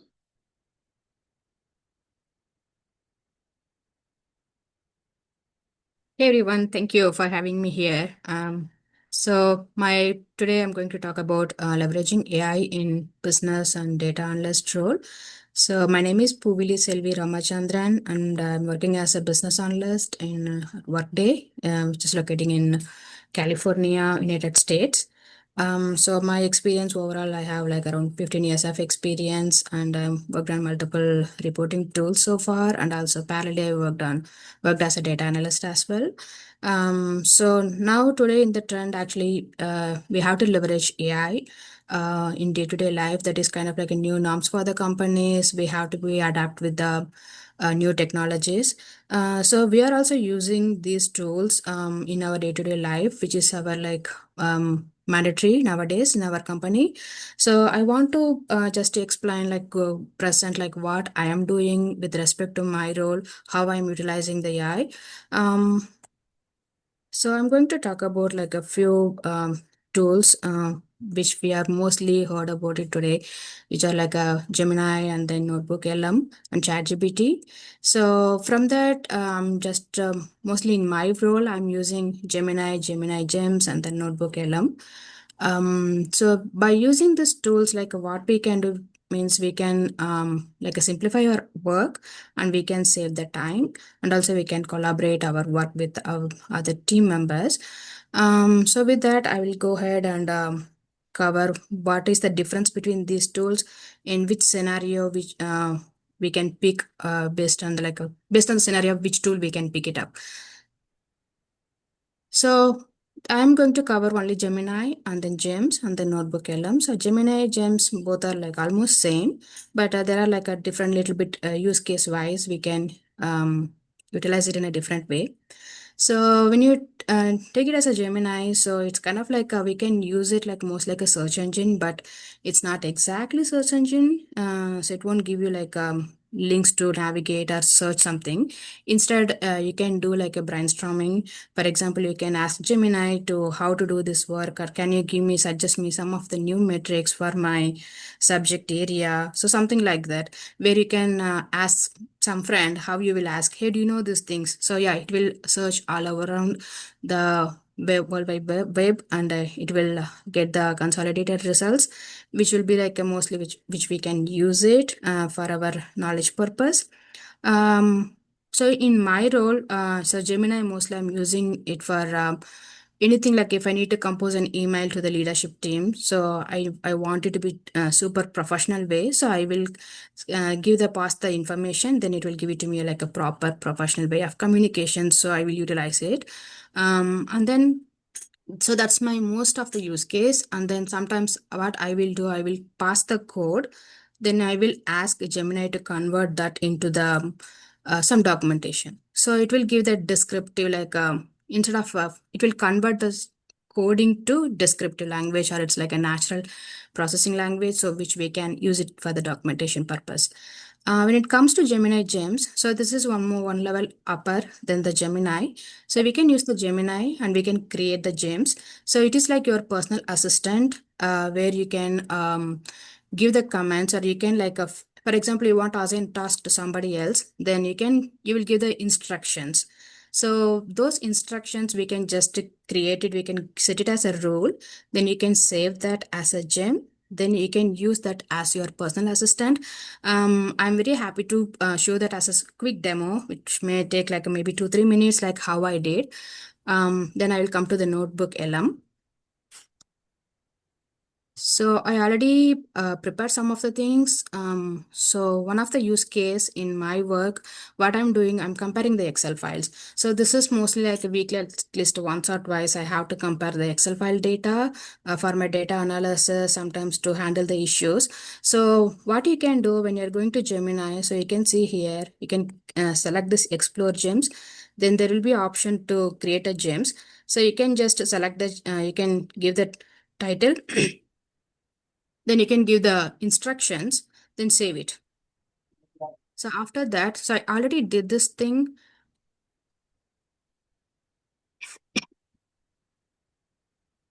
Excuse me. So after creating that, what you can do, you can pass your files here. So I passed the files. I did not write any coding now. So I'm asking Gemini James to find out what are all the missing company names between these two files. So based on my instructions, it did the work and it shared me the results like this.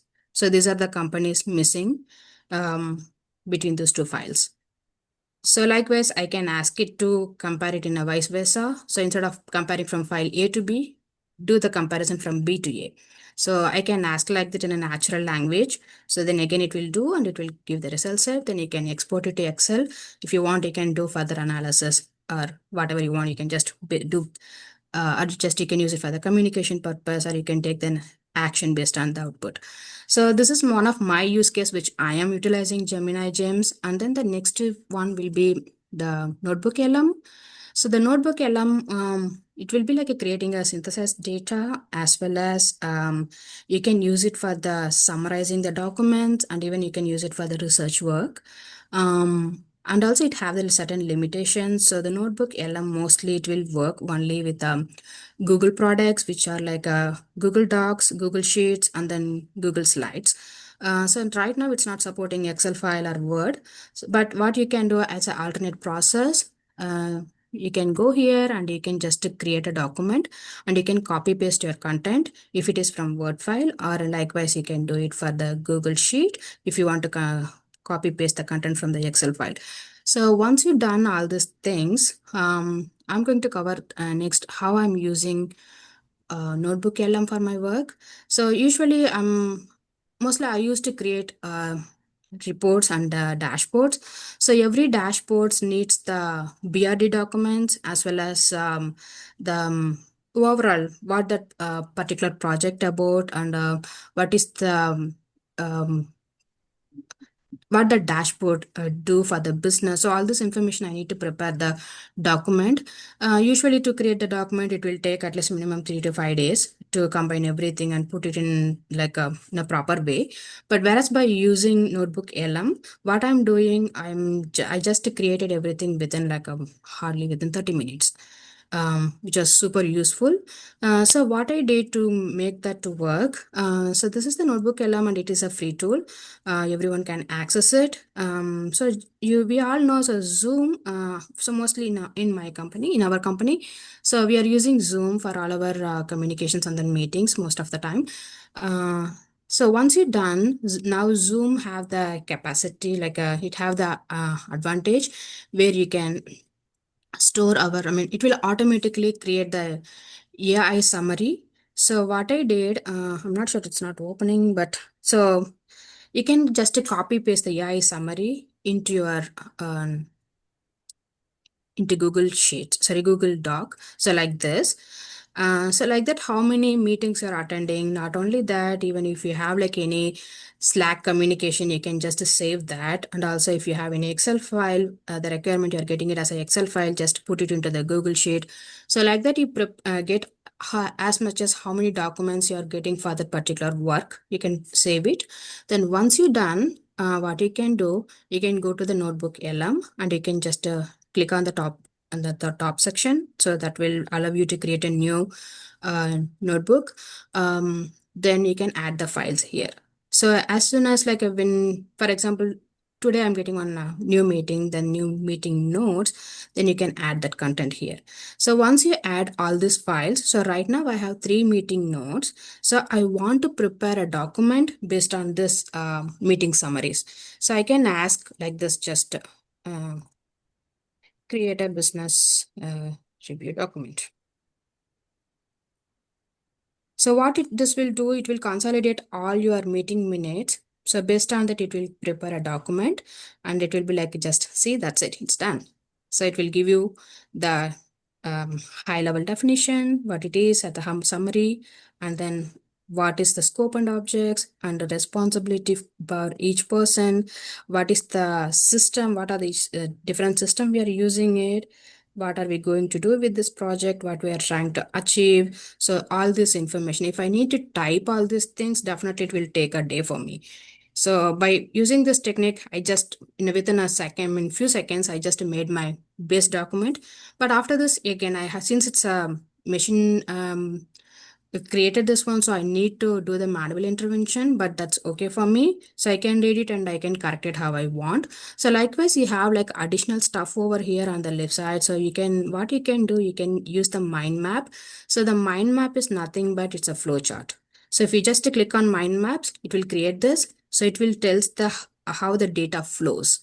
Based on your conversation, it will identify what are all the tables you are using it, and it will give you like the flow of the work, which also you can attach in your document. And also, so this will be very useful when you're writing a research paper or something. You can just pass all your data, then you can just ask notebook LM to create all these things. So likewise, you can use it for the so video overview or audio overview. So what that will do means, every project or reports, when the stakeholder is coming, so they will most likely look for the self-service capability. So to do that, what you can do, if you just click on this option, so based on this document, it will create the audio file. So you can hear it like a podcast and it will be like a supernatural language. So I already created one. So if you click on that,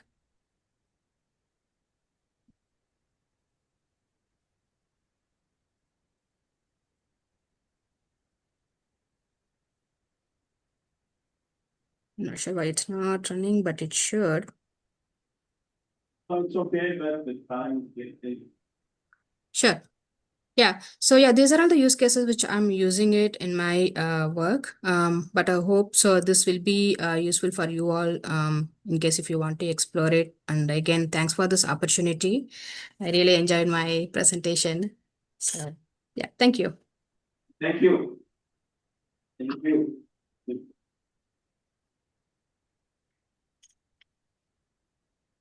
So we have next speaker. Speaker name is Rajesh Kumar. Um, he will give a presentation about a very interesting topic. It's multi-cloud transaction or hybrid, like this kind of topic he will speak. So we want to welcome speaker viewers.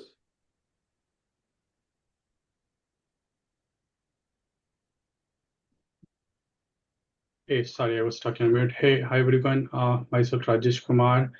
I work for Citibank here, and I worked in a multiple roles in multiple organizations. One of my role was to define how we can correlate microservices, and of course, I written a research paper on that as well, and we are going to talk about it.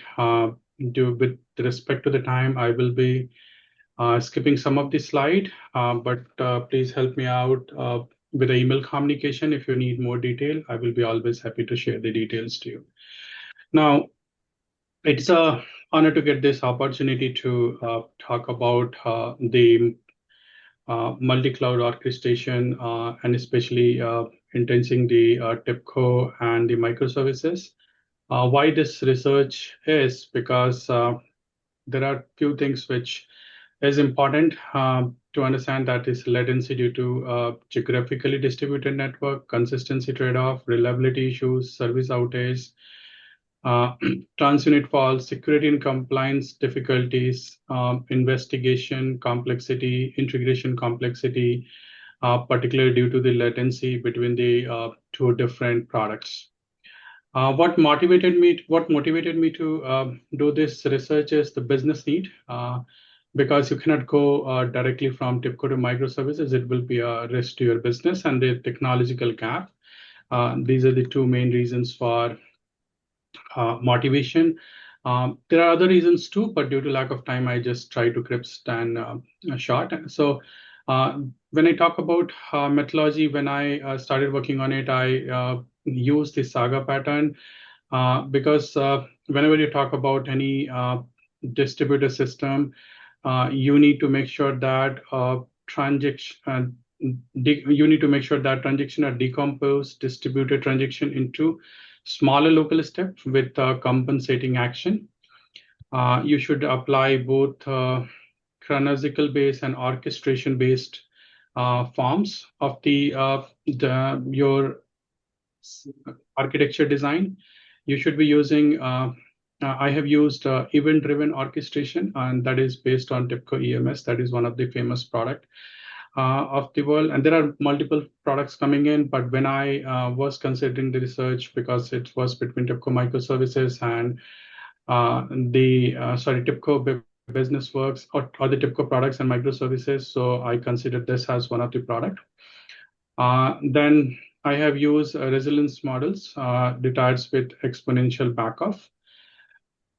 Then in terms of a data set, so when you do a research, you will not have a real data sets, but you need to consider some of the data sets to make sure that your research is having the valid and the proper intention, proper output. So I have considered the transaction throughput, latency reduction, and fault recovery capability so that we can make sure that we are having a proper conclusion towards the research. The frameworks have been used as TIBCO integration tool and Java microservices. Now let's talk about the key findings. So one of the key findings for the research was improve the resilience and availability. So orchestration transaction across multiple clouds significantly improve the fault tolerance and uptime. Failures in one cloud provider do not disrupt entire transaction flow. Automatic failover and redundancy enhance the service continuity. The second key finding was enhanced performance through resource optimization. The third finding was consistent data integrity and atomicity challenges, where atomicity is kind of acid properties, and the full definition of acid is atomicity, consistency, isolations, and durability. It helps to help across the heterogeneous cloud provider whenever you have a complex architecture. The fourth finding was increase the operational and integration complexity. The fifth finding was cost optimization, which is one of the important points for any business across the world. Now let's talk about why this decision has been taken. So if you see the strategic significance for enterprise, if I need to define in very short, I'll say that you will see that a shift of empower organization to negotiate better service terms, avoid vendor lock-in, and exploit the unique strength of a different cloud provider. What that means is today you have one services on Amazon and you have one services on Google. You should not be kind of having any dependency between these cloud providers. You should be able to talk to each other with your designs and the methodologies I have researched in. And the another points were the shift empowers organization to, The another point was a trade-off between consistency and performance. That is kind of one of the important point whenever you design any system. The third point was security and compliance as a core design driver. So whenever you design any product or any architecture, you need to make sure that you are considering the securities so that you will save your organization or the application from the external attack, because that is one of the important point you have to think about it. And then in the third point, I want to talk about one of the last bullet point in the slide, that is future architecture will likely to integrate zero trust architecture principle to maintain the uniform security posture in heterogeneous environment. Now, if I talk about overall implication, organization that can use successful implementation multi-cloud transaction orchestration will gain a competitive advantage in resilience, scalability, and cost control. However, the advantage is continuous on addressing the operational consistency, data consistency issue, and security governance. For research the domain presents the fertile ground for innovation in cross-cloud consensus protocol, autonomous orchestration agent, and a standardized interpretability framework. Now, I also want to talk about implication for the AI/ML and tech community. So for that, the first point I consider as enabler for distributed AI/ML workload. There I want to touch base just the one point from this one is multi-cloud orchestration allows AI/ML pipelines to run across heterogeneous cloud infrastructure, making it possible to train large models on distributed GPU, TPU clusters from the multiple providers. Second implications I can see as improved reliability and availability of AI services. Third implication I can see as a catalyst for federated and privacy preserving learning. This is one of the important feature which if I get opportunity, I want to develop it. But in my research paper, you can find some traces for that if you go through it, and I'll share the research paper link at the end. This is very important because when we talk about GDPR and HIPAA, that is going to help you a lot. Now, the fourth implication I want to talk about is the push towards AI-driven orchestration itself. Now, let's talk about the possible application which can be developed. So the first one is AI/ML model training and development. What that means is distributed model training task across different cloud GPU, TPU clusters to accelerate the large-scale training, balance interface workload across regions, and provide for global AI services, that is chatbot recommendation engines. The key benefits for these kind of research is why I'm saying these kind, because not only me, many people will do the similar research, but the key benefits of these kind of research will be high availability and resilience, scalability and flexibility, cost optimization, vendor locking avoidance.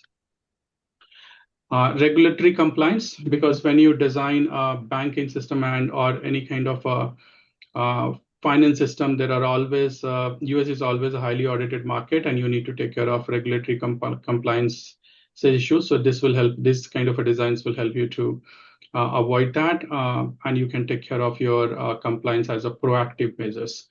Performance optimization. Now, coming to the conclusion for the research, this study highlights that multi-cloud transaction orchestration has emerged as a critical architectural approach for building resilient, scalable, and cost-efficient distributed system. The findings are enhanced reliability and availability, improve performance, reduce vendor locking, enable compliance. However, it has also introduced significant technical and operational challenges, including maintaining data consistency, orchestrating security controls, managing cross-cloud complexity. Now, I want to share a high-level acknowledgement. So I would like to thank everybody and want to express my sincere gratitude to all individuals, organizations who contributed to the success of this work on multi-cloud transaction. These are the organization where I worked on to do the architecture design for the TIBCO and microservices. We are especially thankful to Collaborate for their valuable insight, technical guidance, and constructive feedback through the course of the project. I would like to say thanks to everybody for helping me. So we would like to extend our heartless thanks to organization event for providing us the opportunity and platform to present our multi-cloud transaction orchestration. So this thanks goes to the university, and I really want to say the thanks by my heart. We sincerely appreciate the audience for their time, attention, and through the engagement, which generally enrich the value of this presentation. You can always reach to me with the detailed presentation on my email ID, rajesh11985@gmail.com. And I also have my research paper mentioned over here. So whenever you reach to me for this paper, I'll share the details with you and you can go through it. Thank you. Thanks for the opportunity to talking as a keynote speaker. Thank you a lot. Thank you a lot. Very interesting presentation.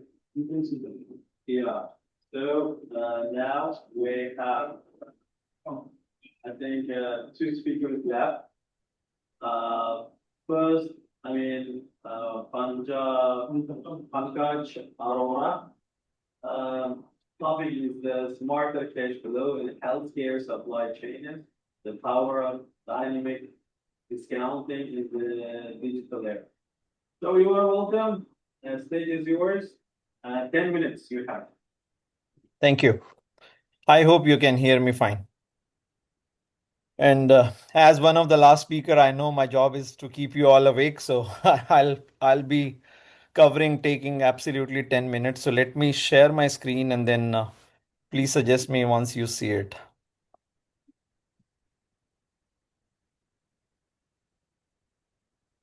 You see my screen? Not yet. Give me a second. Sorry about that.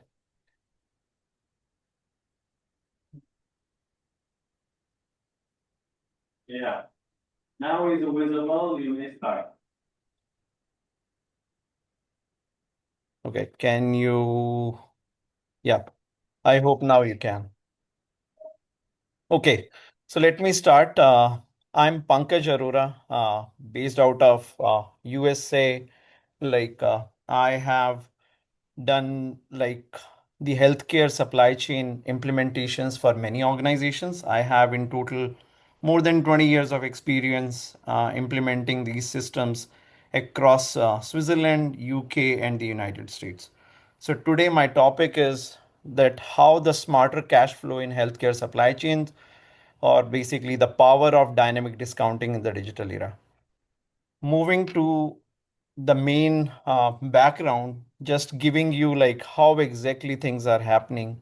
When it comes to healthcare supply chain, you must have seen that one side, it's an industry which keeps billions of dollar inventory on the healthcare side, but at the same time, suppliers always have a crunch of money because their payment takes a lot of time in order to get processed. Why it happens? It happens for multiple reasons, and one of the key reason is because the payment term structure of these organizations is basically either defined based on that 30 days payment terms or 45 days payment terms, whatever it could be, and the organizations are still using the traditional way of giving some discount to the supplier so that they can gain some benefit by getting the payment. So it's a industry where you have a supplier and a buyer, where buyer is keeping quite good cash versus supplier is in cash strain because of the fact the payment is not happening within that 30 days time limit. And how exactly it can be taken care of is by using the dynamic discounting, the solution which we have offered, like I have offered to many organizations, many healthcare industry, big players, by giving them the benefit of multiple, I would say multi-millions every single year. And we have seen that tremendous help it is helping the many organizations. So how exactly it works is, so if you must have seen that there are payment terms when it comes to 30 days payment term, means like when you'll submit your invoice, you are going to get your payment after 30 days, or maybe it'll take another 15-20 more days to get that payment process, because the the overall approval process for that invoice by itself is a longer process. There is a traditional discount payment term which is called 210 net 30. I don't know whether you guys have heard about it or not. That 210 net 30 is a payment term which will allow you to gain a 2% discount as a buyer if you'll make the payment within the first 10 days of that invoice cycle. And now, if the moment when you are done with that 10 days, so that means you are losing that advantage of 2%, and your one side, the supplier will be waiting for the entire 30 days window, and other side, you are ready to pay, but you have cash, enough cash to pay this invoice. But because there is no medium available with which all these discount calculation can happen and ultimately allow the supplier to give some discount to the buyer and have this cash on their side. And that's how I see this solution which we have created for multiple organizations helped them using this particular one.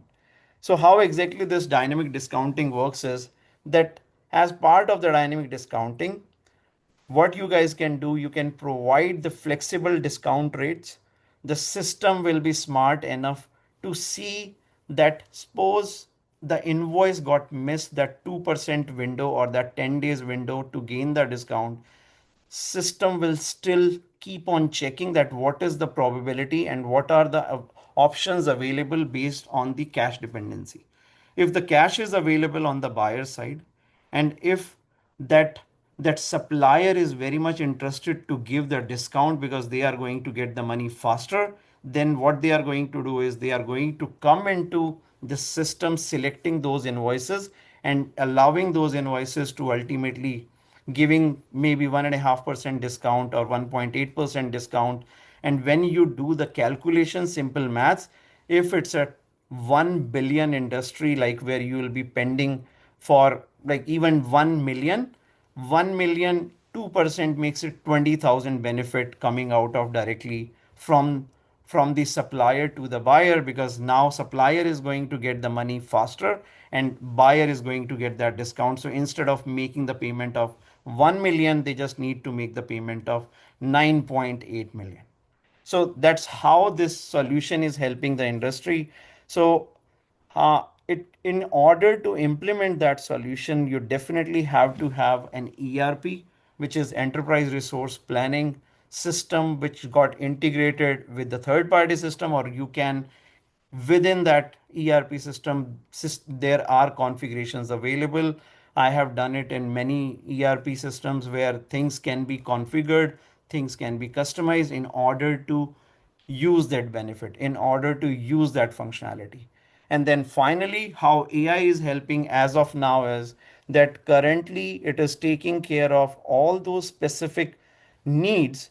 That okay, if I have the cash availability, I do see that there are invoices available which can be paid to this supplier and many other suppliers.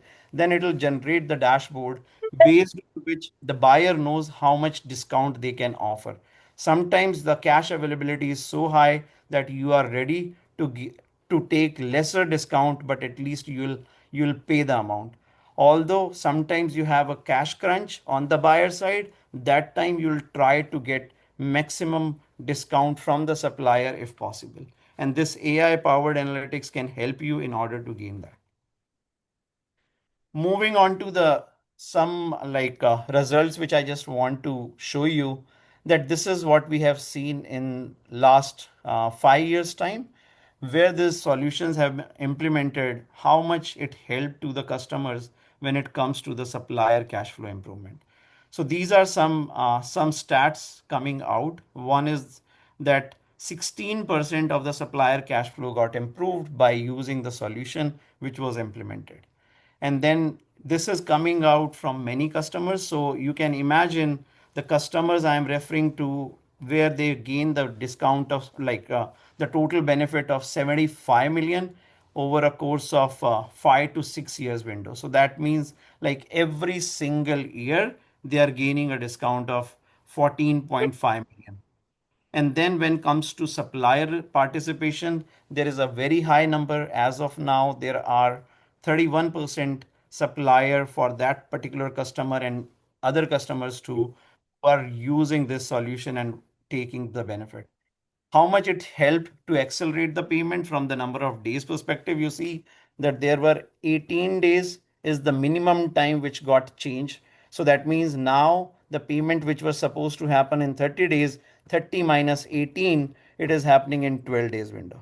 And helping the supplier to maintain their cash flow. And then the best part is these impressive figures are not only giving the benefits to the suppliers, rather it is giving the benefits to the buyers at a very high level. And now the relationship between the buyer and the supplier is coming along in a very stronger way.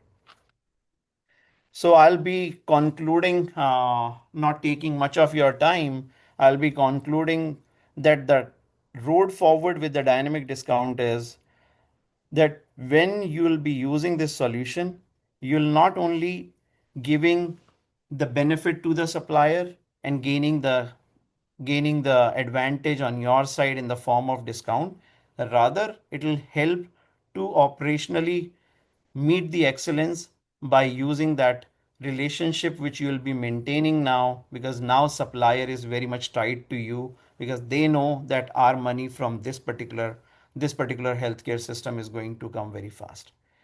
It is also going to help you from the financial optimization perspective, that now you need not to take care of that from where my money is going to come. Instead of relying on the banks, you will be directly looking for this money should be coming from the buyers.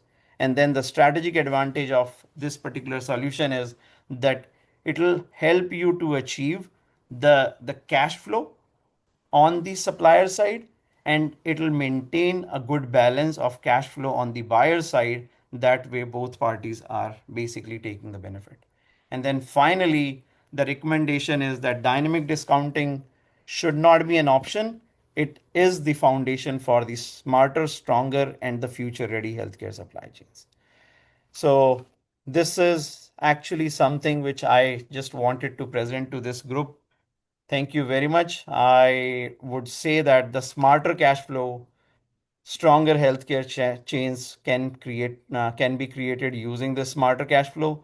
And as you see, like my screen, I would like to thank everyone who arranged this conference. And you can reach out to me if in case you see that this dynamic discount can help or transform your organization. And like my email IDs are present here, but thanks for giving me the opportunity. So, thanks a lot. Thank you. Very interesting presentation. So we have final speaker.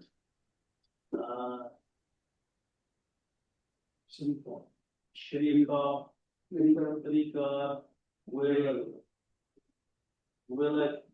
fully bridging research and practice, advancing urban water protection through interdisciplinary engineering innovations. So you have 10 minutes.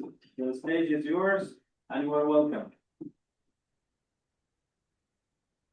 Hello. Hello.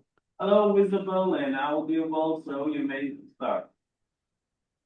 Hey, thank you for giving me this opportunity. I am Srikar.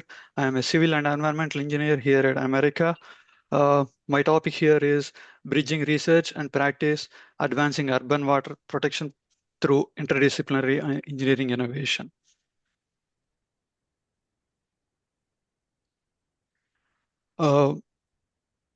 Background and relevance, AI, machine learning, and technology are transforming how cities are designed, managed, and protected. And rapid urbanization, climate risk, and growing regulatory demands us to reimagine traditional stormwater and water protection strategies. My intention is to address persistent gaps between research innovation, infrastructure design, and their practical uptake by cities. My research supports real-world applications, integrating predictive analysis, modeling, pollution source control mode, identification, practical design tools, enhancing urban resilience and water quality. My approach integrated experimental data collection and advancing hydrologic and hydraulic calculations in real-time environmental monitoring. For pollution prevention, applied a positive matrix factorization and identified particulate sources. I worked extensively with multi-year data sets, leveraged statistical analysis and GIS mapping to support decision making. Key findings include improved accuracy in predicting urban stormwater management behavior using integrated modeling, new techniques for identifying and mitigating pollution sources in urban runoff directly impacting the watershed protection plans.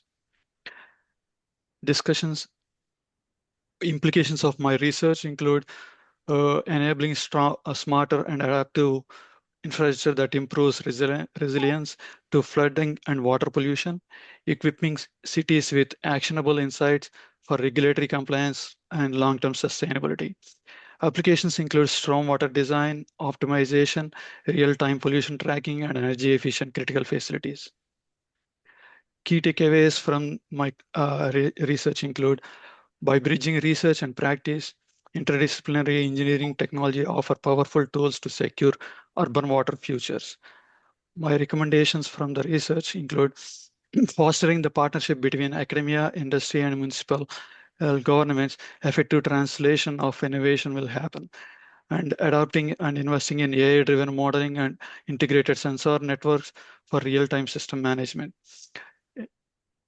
Encourage continuous learning and knowledge exchange to keep up with the environmental challenges and regulatory shifts.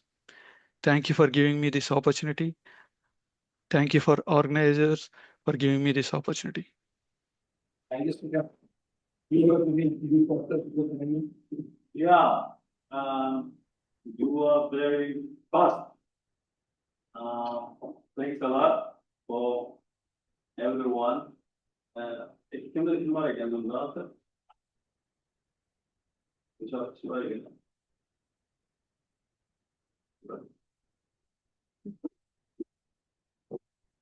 Yeah. Okay. Thank you. Yes, this is the kind of we should have discussion section. There is we have some time, but we have already out of time because according to our schedule, our kind of presentation should be finished 1 hour ago. But we have some kind of questions for the presenters, if it's possible. So maybe any of yours can answer, because it's now the question is interesting, but the question is for everybody, that especially maybe like there is all topics that are interesting for us, but one of the very interesting topic was morality. Like the question is like ChatGPT or that kind of AI chat boxes can do they say what we have asked, and the asked questions or answered questions can be used against the question. What do you think? Maybe any of you can answer, because almost all topics were about AI and they were very interesting. The question is like chat boxes, gather information.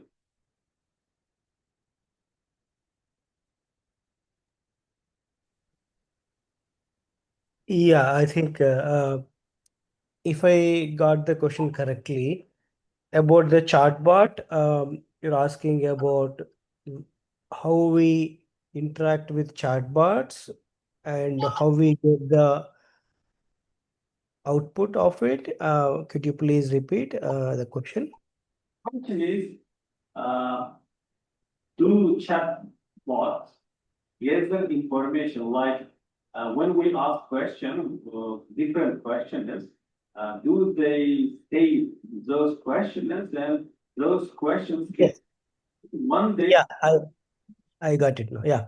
So the more you ask more varieties of questions, so that's how like not only the chatbot, all these LLMs, right? Like so all these build their own patterns depends upon the new questions. So if you ask different question than the earlier question, so all the questions also we keep track of it, and what kind of questions generally we get it. So not only the answers and the questions also will be tracked well, and depends upon, so that in future the same kind of question occurs. So the LLMs try to give better solutions. So yes, we do keep track of the questions too. So, okay. What do you think? AI can be dangerous for human beings one day. Not just kind of now we say they are helping, yeah, but can they be dangerous one day? I can take that question. So AI can be dangerous, but the intention of AI is not to create any kind of a danger. The intention of AI is, let's take example of today world. So if you want to start a project development, it will take you through the 2 years. So let's say I have a requirement for report generation, and that is just for a year. And by the time the development and everything is getting finished, it is taking a 7-8 month, and we are just using that report feature for 2-3 months in a year. So with the AI, you can do it in a month. And when we are going to next level, quantum computing, maybe in a 15 days. So it can be dangerous if if it will get used in the wrong way. But most of the time, the intention to design the AI is to benefit the humankind. Thank you. Thank you. I have another question. Now a lot of people are saying because of AI, people are losing jobs, job positions, work positions. So what do you think? What should we do? Not to lose your profession in the future. Because of AI, some kind of jobs are not very secure and valued. So what should we do? So I want to, I don't know if anybody else want to take it up, but I want to take it back to the situation when computers comes in. So when the computer comes in, what we are saying is computer is going to take the job. But at the end of the day, the world population gets skilled on computer programming languages and computers, and they are getting a job because of computer. So AI will transform the way we are doing the things, but it will not kill the job. That's what I believe. But you need to reskill yourself in AI. The question is, for example, our children, what kind of professions they should choose because to be more useful in the future. So they should, yeah, if anybody wants to take it.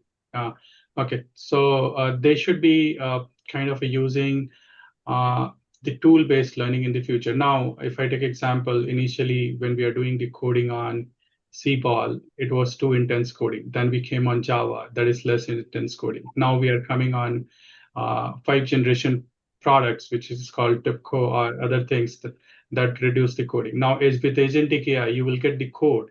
You need to be clear on your concept, what you want to do. So the concept need to be clear, and things can be done pretty easy and pretty faster. Yeah. Okay, thank you. And last question, if you are allowed. So we're in the discussion, and the first presenter told AI is very useful in medical science. So can AI be very accurate in all illnesses, or there are some illnesses which AI can't cure?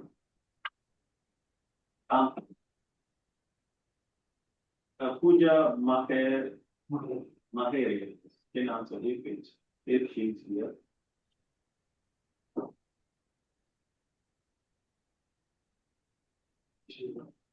Okay. So if she's not there, I'll be taking this question. So instead of like AI to cure anything, I'll try to prefer saying that AI will help us in detecting the diseases rather than like how we say prevention is better than cure. AI will be useful there, like preventing the diseases. We have the image analytics, image classifications, object detections, how to detect an identity, like what's the first stage of, let's take example of a cancer. What is the first stage of cancer? How does the like if it's any blood cancer, how does the patterns will be there in the blood cancer of the first stage, second stage, and the third stage?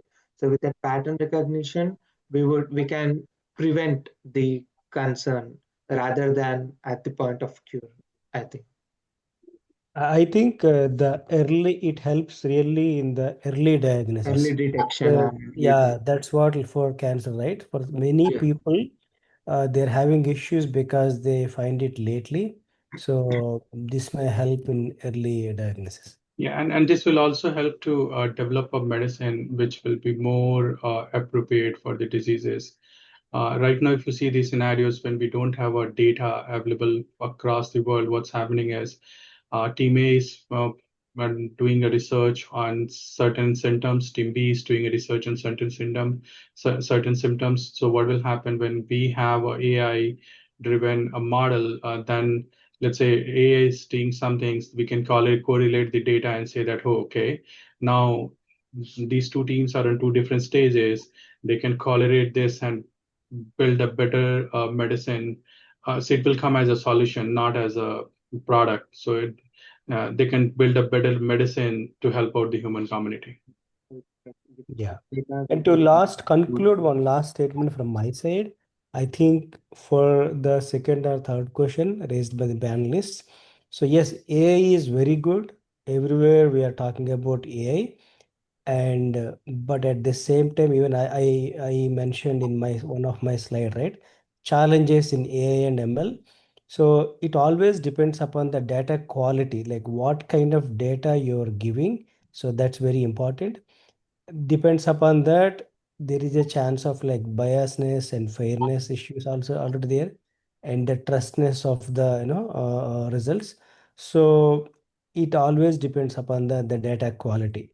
So there are pros and there are some cons too, and we should be use. And even for security aspects, yes, there are some challenges at security aspect too. um, but the trustworthy organizational building AI chatbots are recommended. For example, other fellow colleague explained Google, Gemini, James, and all, right. So these kind of like trustworthy, secured cloud platforms we can prefer. So because they do the encryption and also decryption. So basically data in transit and data storing, they do maintain all the security levels. So the data is secured in those kind of big platforms. Sorry, just I'm asking all the questions because the attenders are sending the questions to me. That's why I'm asking, because the microphone is with me now. So, I mean, maybe it's a final question. Question is in finance, how is some people consider AI is the enemy. Some people consider it's AI is a friend. So, what do you think? Is there any balance to keep the AI as a friend? Yeah, so I can take it up like from the finance perspective, especially from the supply chain perspective. So what happens is usually when you see the healthcare supply chains, they have stringent timelines to get the product. Like you have a patient care, the patient operation needs to happen tomorrow itself, and you have just 4 hours window where this product is needed. Now you don't have many suppliers available across the globe who can provide you. You need this info so strictly within that couple of, I would say maybe 30 minutes time, that who can get me the product in that 4 hours window. This AI can help you to keep on checking the data behind the scene, making sure that if there are current suppliers or maybe there is a new supplier in the market who can fulfill the need what we need for, like what we need specifically for that particular operation. This is one example which we have seen many times. When it comes to financials, as I like my solution which I just talked about, where you have a cash flow available for the buyer who is basically a hospital. Now the other side is the supplier who is waiting for the money to come. Now, how this gap can be bridged? This AI tool can help you to see, check your situation in the back end based on how much balance is available, how much cash is available. It will start giving more discount to the supplier so that they can come and pick whatever they want to get paid for, and that too early. So that means it is helping out the organization, not limited to finance or not limited to supply chain. I think in every field, that's how we see it. But in the case of, like, I'm just adding one more thing, like our day-to-day life, when you are driving a car, I'm just talking about our ADAS or autopilot system, how it is affecting. We are regularly seeing, like if you are driving a Tesla or some other autonomous vehicle, AI is our friend. That means the AI is continuously detecting the obstacles or the nearby vehicle, and it is helping us. Hey, there is another vehicle is coming, or there is another object, or your light is having a problem. So it is helping us to just prevent the crashes or accidents. I'm not talking about this complete autonomous or autopilot driving. Also, some other low levels. Still, whenever I'm driving, it is clearly detecting the obstacles and everything from the road and try to save our human life. So in one of my slide in my presentation is clearly shows that the research, based on the research after implementing this AI-based functional safety system, it reduces 30% of accidents, like from the last 5 years. And they are predicting by 2030, it's more than we will be achieving more than 50%. So we can say AI is a friend. Sometimes AI more than a friend, and it more than after some time it's come to like a more kind of a family friend. That's what I'm just saying. Okay, thank you, everybody. And in the final, my conclusion to this conference. First of all, I want to thank all of you who presented the presentation and who gave very,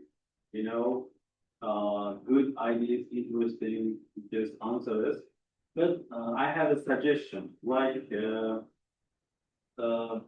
your topics, your research topics are very interesting for Uzbek students, to my country students.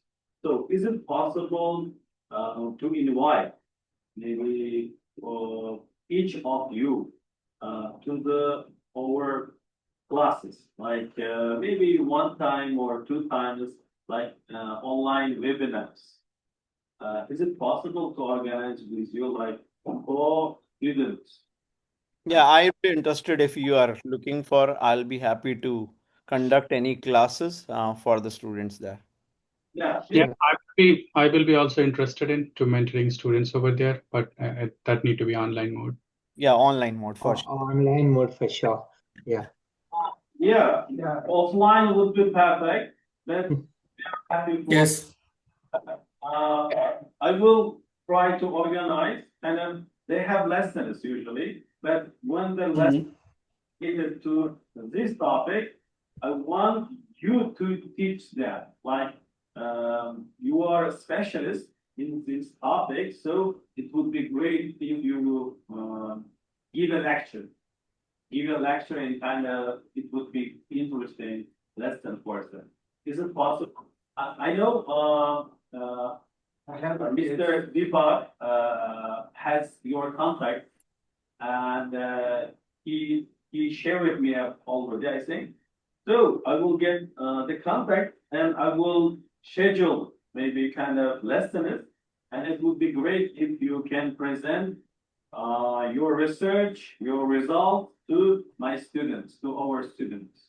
Is it possible? Yes. Yes. We can mentor them. Yeah. Online remotely. Okay. Thank you a lot. See you soon. I'm really happy. Thanks for your time, your interest, your everything. See you soon. Thank you. Thank you. Bye.